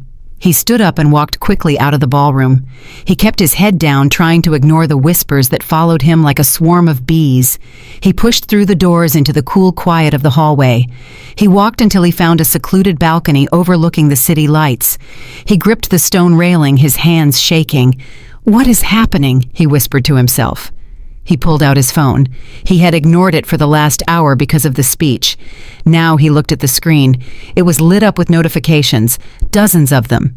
Alert transaction declined. Account frozen. Alert transaction declined. Account frozen. Alert corporate expense account suspended by administrator. Administrator. He stared at the word. There was only one administrator for the offshore trust, only one person who had the power to override his cards, only one person who held the physical key that trumped his digital access. Jasmine. He thought she was stupid. He thought she had lost the card. He thought she was crying in her car somewhere searching for her wallet. But she wasn't. She was watching him. He could feel it now. It was not a paranoia. It was a certainty. She was out there in the dark like a sniper pulling the trigger on his life, one credit card transaction at a time. She did not lose the card, he realized. The realization hit him like a punch to the gut. She lied. She played me. He looked out at the city, at the glittering lights of the empire he thought he built. Suddenly it all looked fragile. It looked like glass waiting to be shattered. He dialed her number again. His fingers were clumsy. "Pick up," he hissed. "Pick up, you witch." But it just rang and rang and rang. And then for the first time in his life, Terrence felt true fear. Not the fear of losing money, but the fear of losing control. He was in a cage, and the person holding the key was the woman he had thrown away. He looked back at the ballroom where Amber was trying to laugh off his humiliation, where his father-in-law was undoubtedly rethinking the merger. He was trapped, and Jasmine was tightening the noose. The city of Atlanta slept, but in the penthouse office of the Apex Tower, the lights were blazing. It was 2 a.m. The air conditioning was humming its low, constant drone, usually a sound that signaled power and stability, but tonight it sounded like the engine of a sinking ship. Terrence was alone. He had sent his assistant home hours ago. He had ignored 15 calls from Amber and 3 from her father, Mr. Sterling. He had locked the heavy glass doors of his office and pulled the blinds shut, even though there was no one floating in the sky to watch him. He was unraveling. The perfectly tailored tuxedo jacket was thrown on the floor in a heap of velvet. His tie was undone, hanging loosely around his neck like a noose. He was sweating. It was a cold, clammy sweat that made his expensive dress shirt stick to his back. He paced back and forth in front of his massive mahogany desk, his reflection ghosting in the darkened windows. They froze the cards, he muttered to himself, his voice cracking in the empty room. She froze the cards. How did she do it? He could not wrap his head around it. Jasmine was a nurse. Jasmine clipped coupons. Jasmine drove a 10-year-old Honda. The idea that she had walked into a bank and initiated a Code Omega lockdown was impossible. It had to be a mistake. Or maybe she had help. Maybe she had found a lawyer. He stopped pacing and looked at his computer. The screen was glowing with the login page of the Cayman Islands National Bank. This was his failsafe. This was the nuclear option. For 5 years he had been siphoning money out of the company profits and hiding it in this offshore account under the shell company Jasmine Holdings. It was his retirement plan, his escape hatch. He sat down, his hands shaking as they hovered over the keyboard. If the cards are frozen, he thought the wire transfers might still work. The wire system runs on a different server. It bypasses the standard credit authorization. He needed to move the money. All of it. He needed to empty the Jasmine Holdings account and transfer every single cent into a new anonymous account in Switzerland. Once the money was in Switzerland, not even Jasmine with her little black card could touch it. He would take the cash, he would take Amber, and they would disappear before the auditors arrived on Monday morning. He typed in his username. He typed in his password. "Welcome, administrator." He let out a breath he didn't know he was holding. He was in. The system recognized him. He navigated to the transfer page. He entered the destination account number. He typed in the amount. Transfer amount $45 million.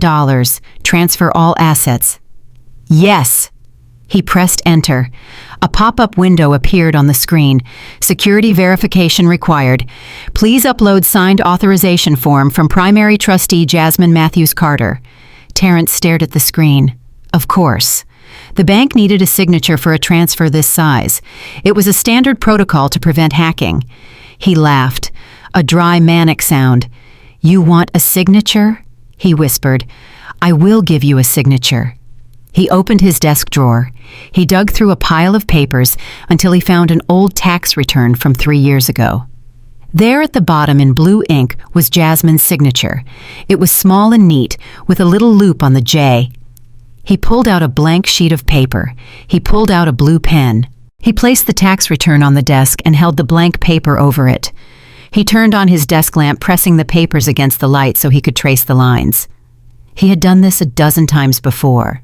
He had signed her name on the original trust documents. He had signed her name on the insurance waivers.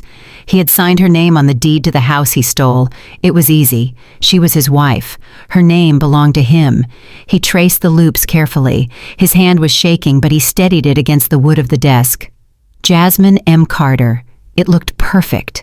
It looked exactly like her handwriting. He scanned the document into the computer. He saved it as authorization_final.pdf. He went back to the bank website. He clicked the upload button. He selected the file. The progress bar appeared. Uploading, 20%, 50%. Terrence leaned back in his chair. A smile crept onto his face. It was a twisted smile. "You thought you had me, Jasmine," he said to the empty room. "You thought you could lock me out. But I am the architect of this life. You are just a tenant." Uploading, 100%. Verifying signature. The screen spun for a moment. Terrence held his breath. Signature verified. Transfer initiated. He slammed his fist on the desk in triumph. Yes, he did it. The money was moving. By the time the banks opened in the morning, the Jasmine Holdings account would be empty. Jasmine would go to the ATM and find nothing but dust, and he would be on a plane to Zurich. He closed his eyes, enjoying the rush of adrenaline. He was a genius. He was untouchable. 5 miles away in a small conference room at the hospital, Jasmine was not sleeping. She was sitting at a round table covered in empty coffee cups and legal pads. Next to her was Luke, her high school friend and the most tenacious public defender in the state. And sitting across from them was Mr. Henderson, the bank manager, who had brought a secure laptop from his office. The room was dark, lit only by the blue glow of the computer screen. Luke was typing furiously, his glasses reflecting the codes scrolling down the monitor. "He is online," Luke said, his voice tight. "I see the login from the Apex Tower IP address." Jasmine leaned forward. She watched the cursor move across the screen. They were not just watching his bank account. Thanks to the Code Omega security clearance and the bank's fraud detection software, they were mirroring his session in real time. "He is trying to move the assets," Mr. Henderson said, pointing to the screen. "Look at the amount, $45 million. He is trying to drain the trust." "Let him do it," Luke said, holding up a hand. "Do not stop him yet. We need him to commit the act." Jasmine watched as Terrence uploaded the document. She watched as the file name authorization_final.pdf appeared on the screen. "Is that my signature?" she asked, squinting at the image. "It looks like it," Luke said. "Did you sign an authorization for a transfer today, Jasmine?" "No," she said. "I have been here with you for the last 4 hours." "Then it is a forgery," Luke said. "And not just a forgery. It is wire fraud. It is bank fraud. And since the amount is over $1 million and crosses international borders, it is a federal crime with a mandatory minimum sentence." I watched the progress bar load on the screen. It was surreal. I was watching my ex-husband dig his own grave, pixel by pixel. "He thinks he is winning," I whispered. "He thinks he just outsmarted us." "Wait for it," Mr. Henderson said, his finger hovering over the enter key on his own laptop. "The system is verifying the signature against the biometric profile we created when you came into the bank today, Jasmine. When I had visited the bank earlier, Mr. Henderson had me sign a digital pad 10 times. He said it was to calibrate the security system. I didn't realize then that he was setting a trap. The system knew the exact pressure, speed, and angle of my real signature. It would know that Terrence's tracing was a fake. Signature verified. Transfer initiated. The words flashed on the screen. Jasmine gasped.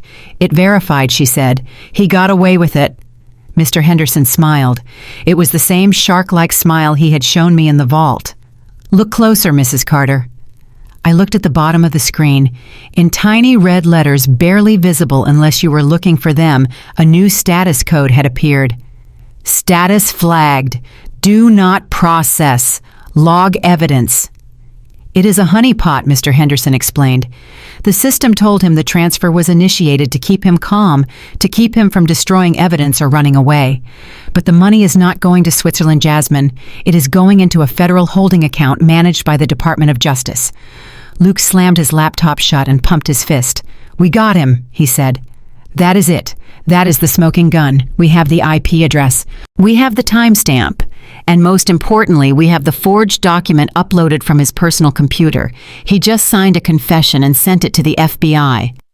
I sat back in the chair. The tension that had been holding my spine straight for the last 12 hours finally released. I felt heavy. I felt sad. "He really did it," I said softly. "He really tried to steal everything. Even after I gave him 10 years of my life, even after everything we went through, he did not hesitate to rob me blind." Luke reached over and put his hand on my shoulder. "He is a predator, Jasmine. He does not know how to be anything else. But you just took his teeth away." "So what happens now?" I asked, looking from Luke to Mr. Henderson. "Now," Mr. Henderson said, checking his watch, "we wait. The bank's fraud division has already sent the automated alert to the FBI cybercrimes unit. With the evidence packet we just secured, they will have a warrant signed within the hour." Luke stood up and started gathering his papers. "You should go get some rest, Jasmine, or go check on your mom. The show is about to start, but you do not need to be backstage anymore. You need to be in the audience." I stood up. I walked to the window of the conference room. I could see the city skyline in the distance. Somewhere out there in the tallest tower, Terrence was probably pouring himself a drink, thinking he had won. He was probably celebrating. I pulled the black card out of my pocket. I looked at it one last time. "I am not going to rest," I said, turning back to the men. "Where are you going?" Luke asked, concerned. "I am going to the office," I said. "Jasmine, that is dangerous," Luke warned. "He is desperate." "I am not going alone," I said. "I still have my security detail. And besides, I am the owner of the building. I think it is time I paid a visit to my tenant." Mr. Henderson nodded slowly. "If you go, Mrs. Carter, take the red folder," he said, handing me a thick file from his briefcase.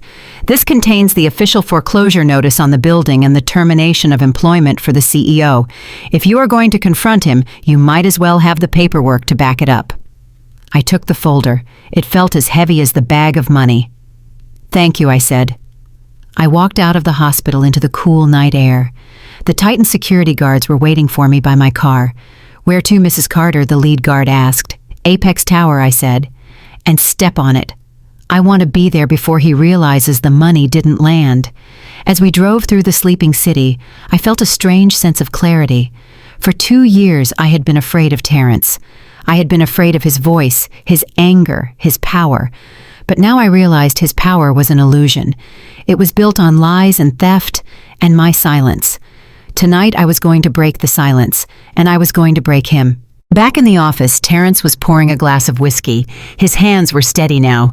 He took a sip, savoring the burn. He refreshed the bank page. Transfer status processing. It was taking a little longer than usual, but that was expected for international wires. He wasn't worried. He had won. He walked to the window and looked down at the street.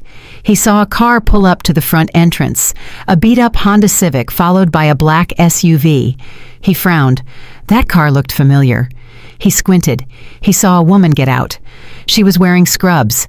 Jasmine. He laughed. She came. She actually came. She probably found the wallet and came to return the card like a good little puppy.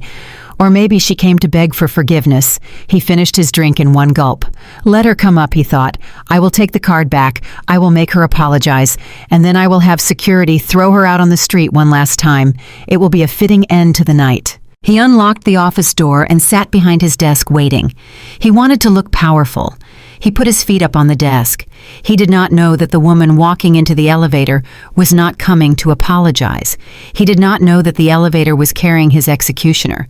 And he certainly did not know that the transfer status on his screen had just changed from processing to seized. The elevator dinged, the doors opened, and the final act began. The elevator door slid open with a soft chime that sounded like a judgment bell. I stepped out onto the 45th floor of the Apex Tower. The last time I had been here was 3 years ago when I brought Terrence a homemade lunch and his secretary had told me he was too busy to see me. I remember leaving the Tupperware container with a sticky note on her desk, feeling small and embarrassed in my discount store jeans. But today I was not carrying leftovers. I was carrying the deed to the building. I caught my reflection in the glass wall of the lobby. I barely recognized the woman staring back at me. Gone were the stained scrubs. Gone were the comfortable sneakers. I was wearing a charcoal gray Italian wool suit that Mr. Henderson had arranged for me to purchase from a personal shopper at 3 in the morning. It was sharp. It was tailored. It fit me like a suit of armor. My hair was pulled back in a sleek bun, and on my feet were 4-inch stilettos that clicked against the marble floor with a rhythm that said, "War." Behind me were the 4 Titan security guards moving in a diamond formation. And next to me was a man in a navy blue suit who carried a leather briefcase and an aura of absolute authority. This was Agent Miller from the Securities and Exchange Commission. He did not smile. He did not look around. He was here to do a job. We marched down the hallway toward the double mahogany doors of the main boardroom. The receptionist, a young woman I did not recognize, looked up from her desk. Her eyes went wide when she saw the phalanx of people approaching. "Excuse me," she stammered, standing up and holding out a hand. "You cannot go in there. Mr. Carter is in a closed-door emergency meeting with the board. No one is allowed in." One of the Titan guards stepped forward and gently but firmly moved her aside without breaking stride. "We are not asking for permission," I said, my voice echoing in the silent hallway. I reached the double doors. I could hear Terrence's voice inside. He was shouting. He sounded desperate. Inside the boardroom, the atmosphere was toxic. Terrence was standing at the head of the table, gripping the back of his leather chair so hard his knuckles were white. Around the table sat the 12 members of the board, including his father-in-law, Mr. Sterling. They looked exhausted. They looked skeptical. "There is no fraud." Terrence was yelling, his eyes darting around the room. "I told you, it is a banking glitch. The system was hacked. That is why the transfer was flagged. That is why the cards were declined. It is a security protocol. I have already spoken to the IT department in the Cayman Islands. They are fixing it as we speak. We just need to sign the merger agreement now, so we have the liquidity to override the system manually." Mr. Sterling sat with his arms crossed, his face like stone. "You want us to sign a merger deal, Terrence, when your accounts are frozen?" Mr. Sterling asked, his voice dangerously quiet. "You want me to link my family's bank to a company that currently cannot buy a bottle of water?" "It is temporary," Terrence pleaded, sweat dripping down his forehead. "It is a 24-hour glitch. Once we sign, once the funds from your bank hit our ledger, everything unlocks. Trust me. Have I ever lied to you?" Amber, who was sitting next to her father, looked at her husband with a mixture of fear and pity. She opened her mouth to speak to defend him, but she never got the chance. I kicked the doors open. Bam! Both doors flew inward, hitting the stops with a crash that made half the board members jump out of their seats. Terrence spun around. His mouth fell open. He saw the guards. He saw Agent Miller. And then he saw me. For a second, he looked confused. He was looking for the nurse. He was looking for the victim, but she was not there. "Jasmine," he whispered. I walked into the room. The sound of my heels on the hardwood floor was the only sound in the universe. Click, click, click. I walked straight to the other end of the long table directly opposite him.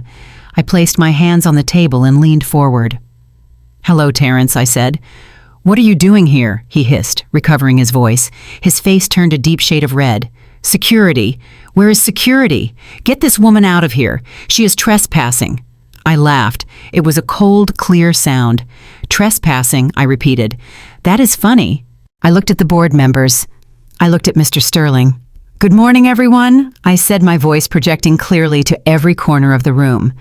"My name is Jasmine Carter, and I apologize for the interruption, but I believe there is some confusion about who actually owns this building and this company." Mr. Sterling looked at me. He looked at the suit. He looked at the confidence. He was a shark, and he recognized a fellow predator. "And who exactly are you, young lady?" Mr. Sterling asked. "Besides being Terrence's ex-wife." "I am the owner of Jasmine Holdings Limited," I said, never taking my eyes off Terrence. Terrence flinched as if I had slapped him. "She is lying," he shouted, banging his fist on the table. "She is crazy. She is just a bitter ex-wife trying to ruin my reputation. Do not listen to her. Security, get her out now." Two of the building security guards appeared at the door, but my Titan guard stepped in front of them, blocking the entrance. The building guards looked at the Titan team, looked at the tactical gear, and wisely decided to stay in the hallway. I reached into the leather portfolio I was carrying. I pulled out the document Mr. Henderson had given me, the deed to the trust, the shareholder registry, and the master key card. I slid the black card down the center of the long, polished table. It spun and slid, stopping perfectly in front of Mr. Sterling. "Check the name," I said. Mr. Sterling picked up the card. He looked at the back. He looked at the documents I had slid over. "Jasmine Holdings Limited," he read aloud.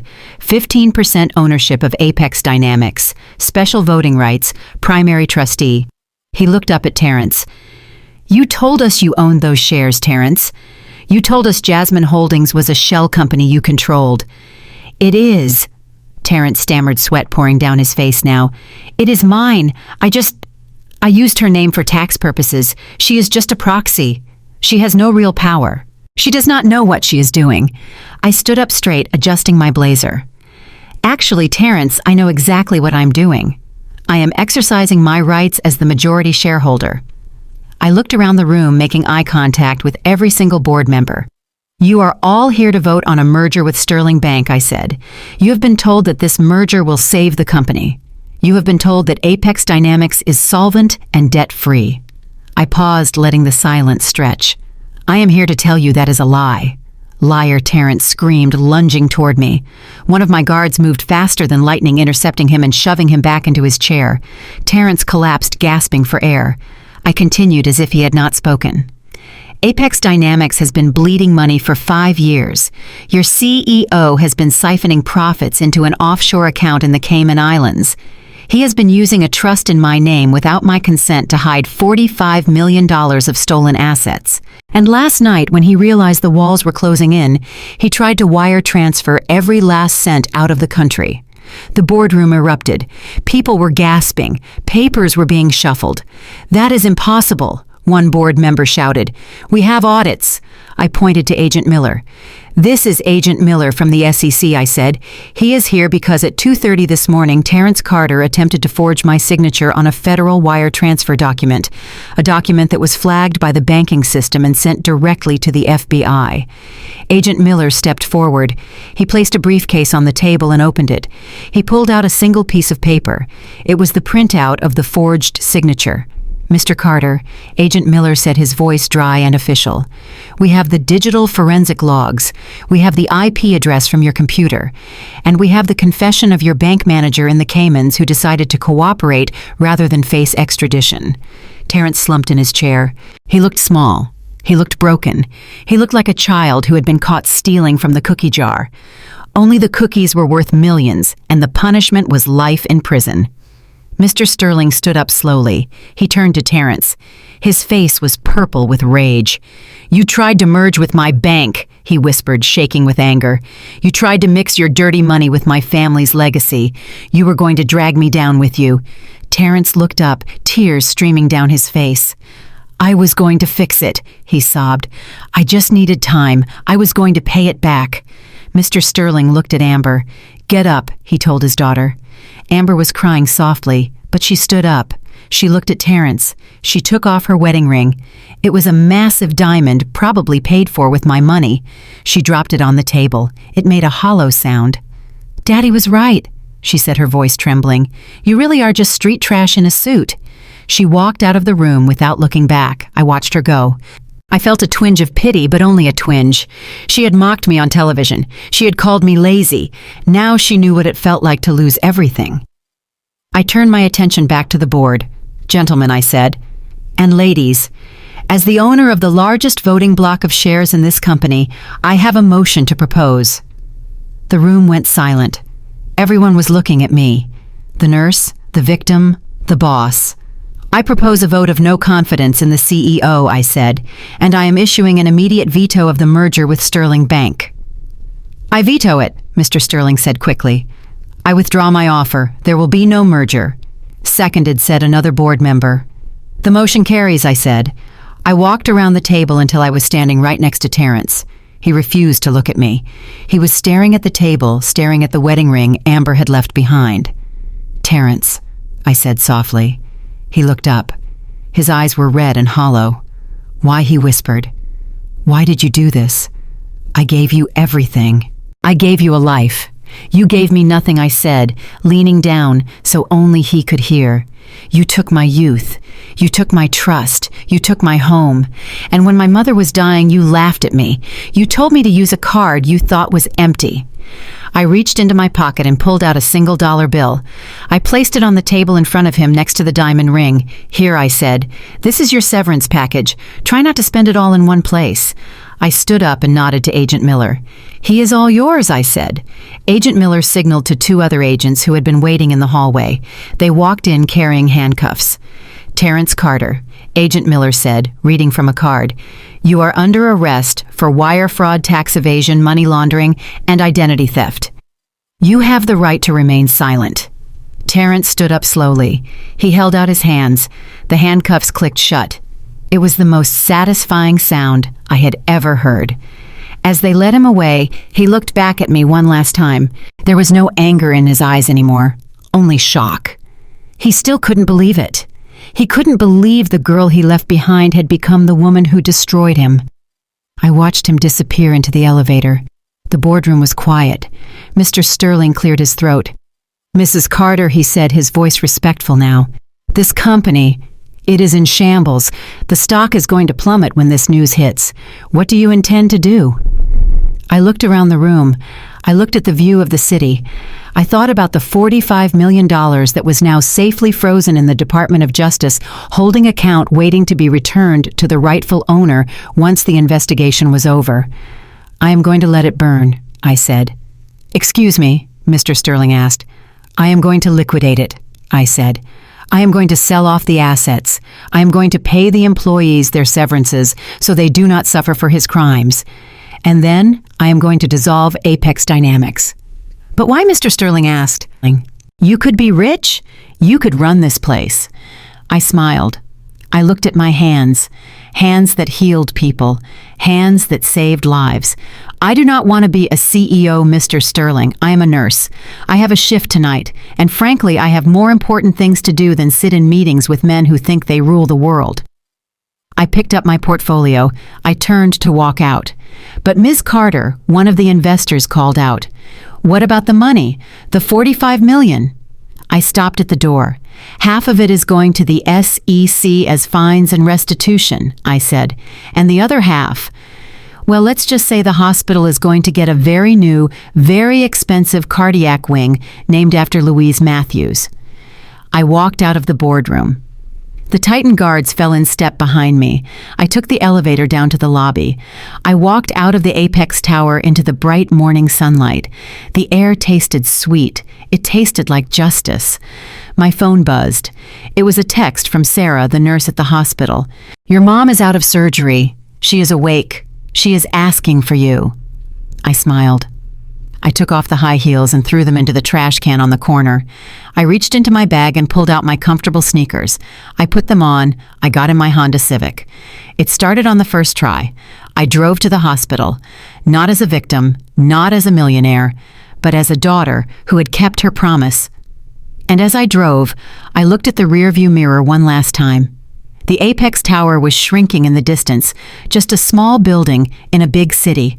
I turned on the radio, and I sang all the way to the hospital. The elevator ride down to the lobby was silent, but it was the silence of a tomb. Terrence stood in the corner surrounded by federal agents, his head hanging low. I stood in the front watching the numbers on the display count down. 40, 30, 20. With every passing floor, the reality of his life was disintegrating. When the doors opened, the lobby was chaos. The news of the raid had leaked. Reporters were swarming outside the glass doors, held back by a line of police officers. Camera flashes popped like lightning storms. But the real storm was happening right inside the lobby where Amber and Kyle were waiting. Amber was pacing back and forth, her silver dress shimmering under the harsh lobby lights. Her father, Mr. Sterling, stood near the security desk, looking like a statue of pure fury. When Terrence stepped out in handcuffs, Amber stopped pacing. She looked at him with eyes that were no longer full of love or admiration. They were filled with a cold, dawning horror. Agent Miller stepped forward, holding a thick file folder. He looked at Mr. Sterling and then at Amber. "Mrs. Carter," Agent Miller said, his voice carrying over the murmur of the crowd. "I believe you should know the full extent of the charges before we transport him. It concerns your family directly." Amber crossed her arms. Her hands were shaking. "What do you mean?" she asked. "What did he do now?" Agent Miller opened the file.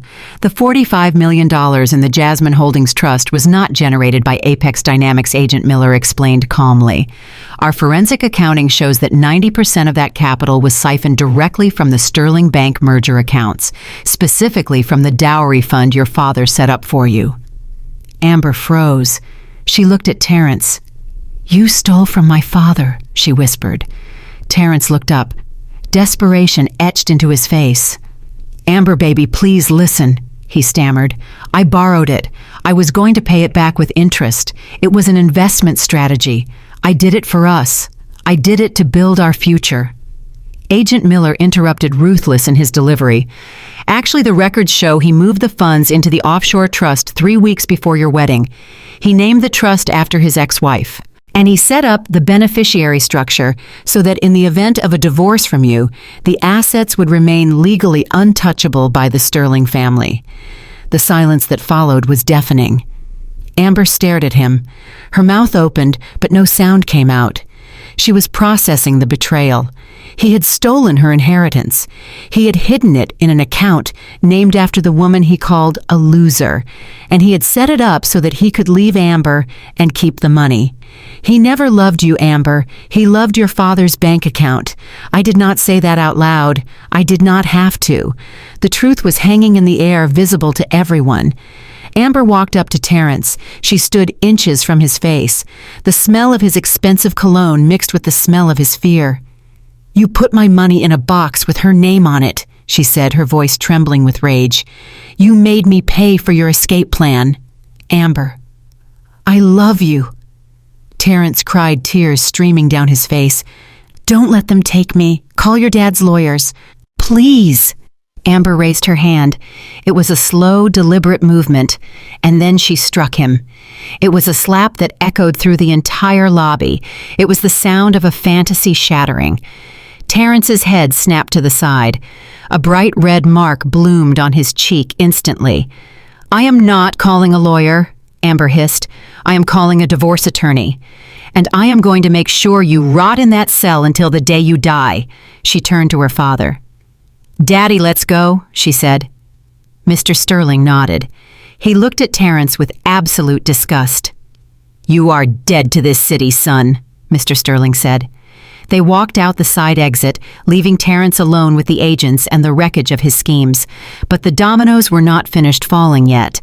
Kyle, the smug brother-in-law who had threatened my mother, was trying to sneak away. He had seen the handcuffs. He had seen the slap. He was edging toward the revolving doors, clutching his briefcase, trying to blend into the scenery. Agent Miller snapped his fingers. "Get him," he ordered. Two agents broke away from the group and intercepted Kyle just as he reached the door. They grabbed him by the arms and dragged him back to the center of the lobby. "Hey, get your hands off me!" Kyle shouted, struggling uselessly. "I am an attorney. You cannot detain me without a warrant. I am just outside counsel. I had nothing to do with his accounts." Agent Miller walked over to Kyle. He pulled a piece of paper from his pocket. "Kyle Jenkins." Agent Miller read, "We have a warrant for your arrest on charges of conspiracy to commit wire fraud, aiding and abetting money laundering, and obstruction of justice." "That is ridiculous." Kyle sputtered, his face turning pale. "You have no proof. I just filed the paperwork." "I did not know what he was doing with the money." Agent Miller smiled. It was a shark smile. "We have your emails, Kyle. We have the email from 3 years ago where you explicitly told Terrence how to structure the Jasmine Holdings Trust to avoid IRS detection. You even joked about using his ex-wife as the fall guy. I believe the subject line was, 'The perfect patsy.'" Kyle's knees buckled.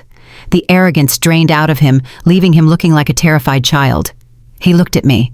"Jasmine," he pleaded. "Jasmine, tell them. I was just doing my job. We are family, remember. I am your brother-in-law." I looked at him. I remembered him standing in the hospital hallway threatening to throw my dying mother onto the street. "Family," I repeated.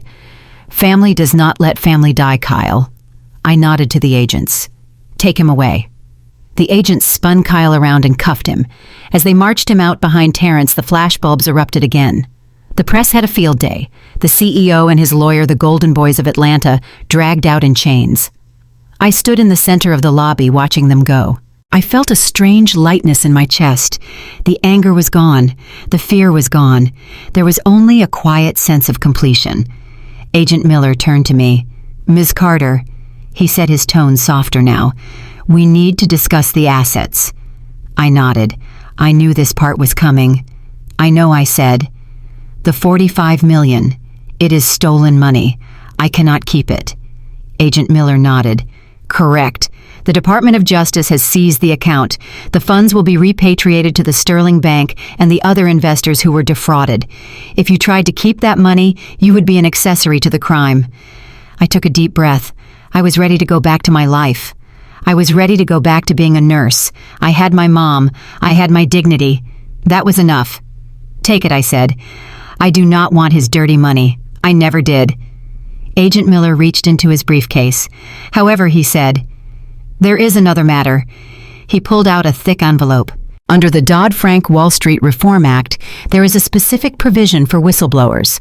The SEC Whistleblower Program provides monetary awards to eligible individuals who come forward with high-quality original information that leads to a successful enforcement action.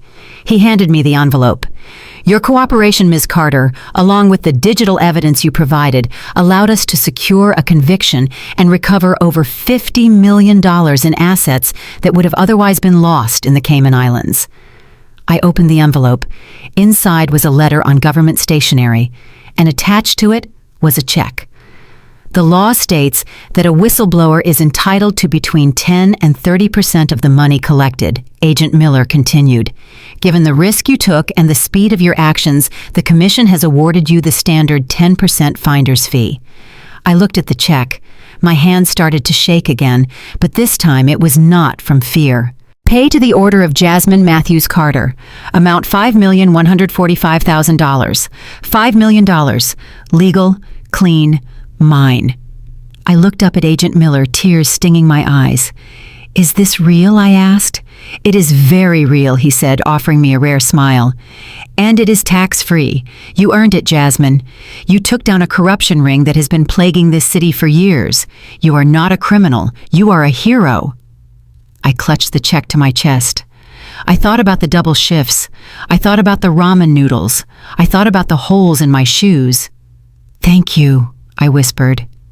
Go take care of your mother, Agent Miller said. 3 months later. The hum of the airplane engines was a soothing white noise. I adjusted my seat, reclining it all the way back until it was a flat bed. The leather was soft like butter. I looked out the window at the sea of clouds below us. They looked like cotton candy, illuminated by the golden sun. Beside me, in seat 1, and my mother was sleeping. She looked younger than she had in years. Her skin was glowing. Her chest rose and fell in a steady, healthy rhythm. The surgery had been a complete success.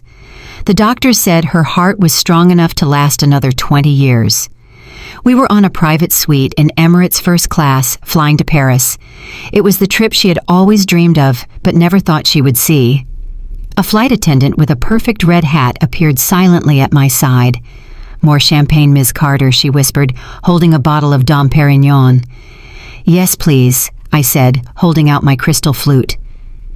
As the bubbles settled in the glass, my phone vibrated on the side table. I picked it up. It was a number I did not recognize. A long string of digits that usually meant a collect call. I answered it. Hello? This is a prepaid call from an inmate at the Atlanta Federal Penitentiary, a robotic voice announced. To accept charges, press 1. My heart skipped a beat.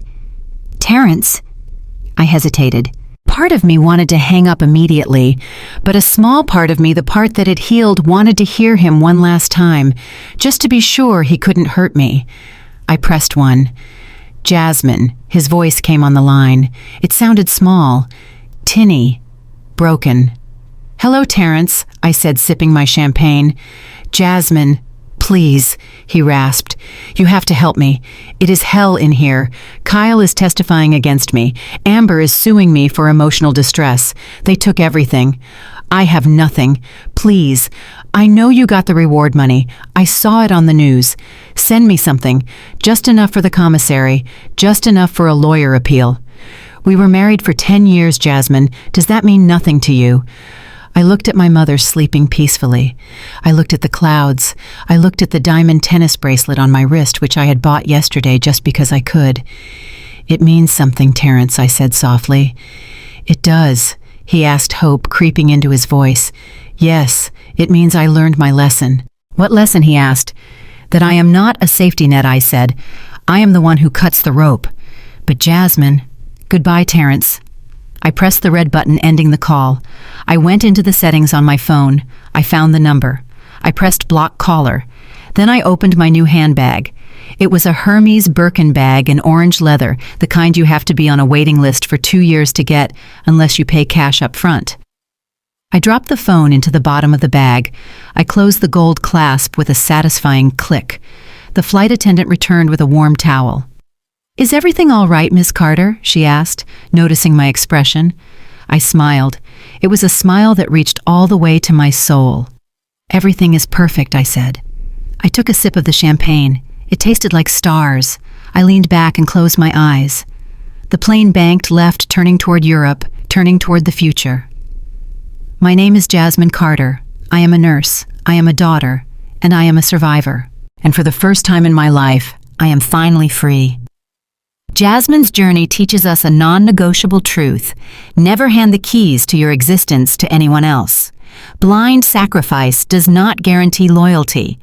Only financial independence and ironclad self-worth are your true protectors. A smart woman doesn't waste energy on screaming matches. She turns her silence into a weapon and uses her enemy's underestimation as the ultimate trap. Remember, the best revenge isn't just surviving. It's building an empire on the ashes of the bridges you burned. Your value is defined by you, not by a man. If you believe that a woman should always be the CEO of her own life, hit that like button and subscribe right now to never miss the next chapter of justice.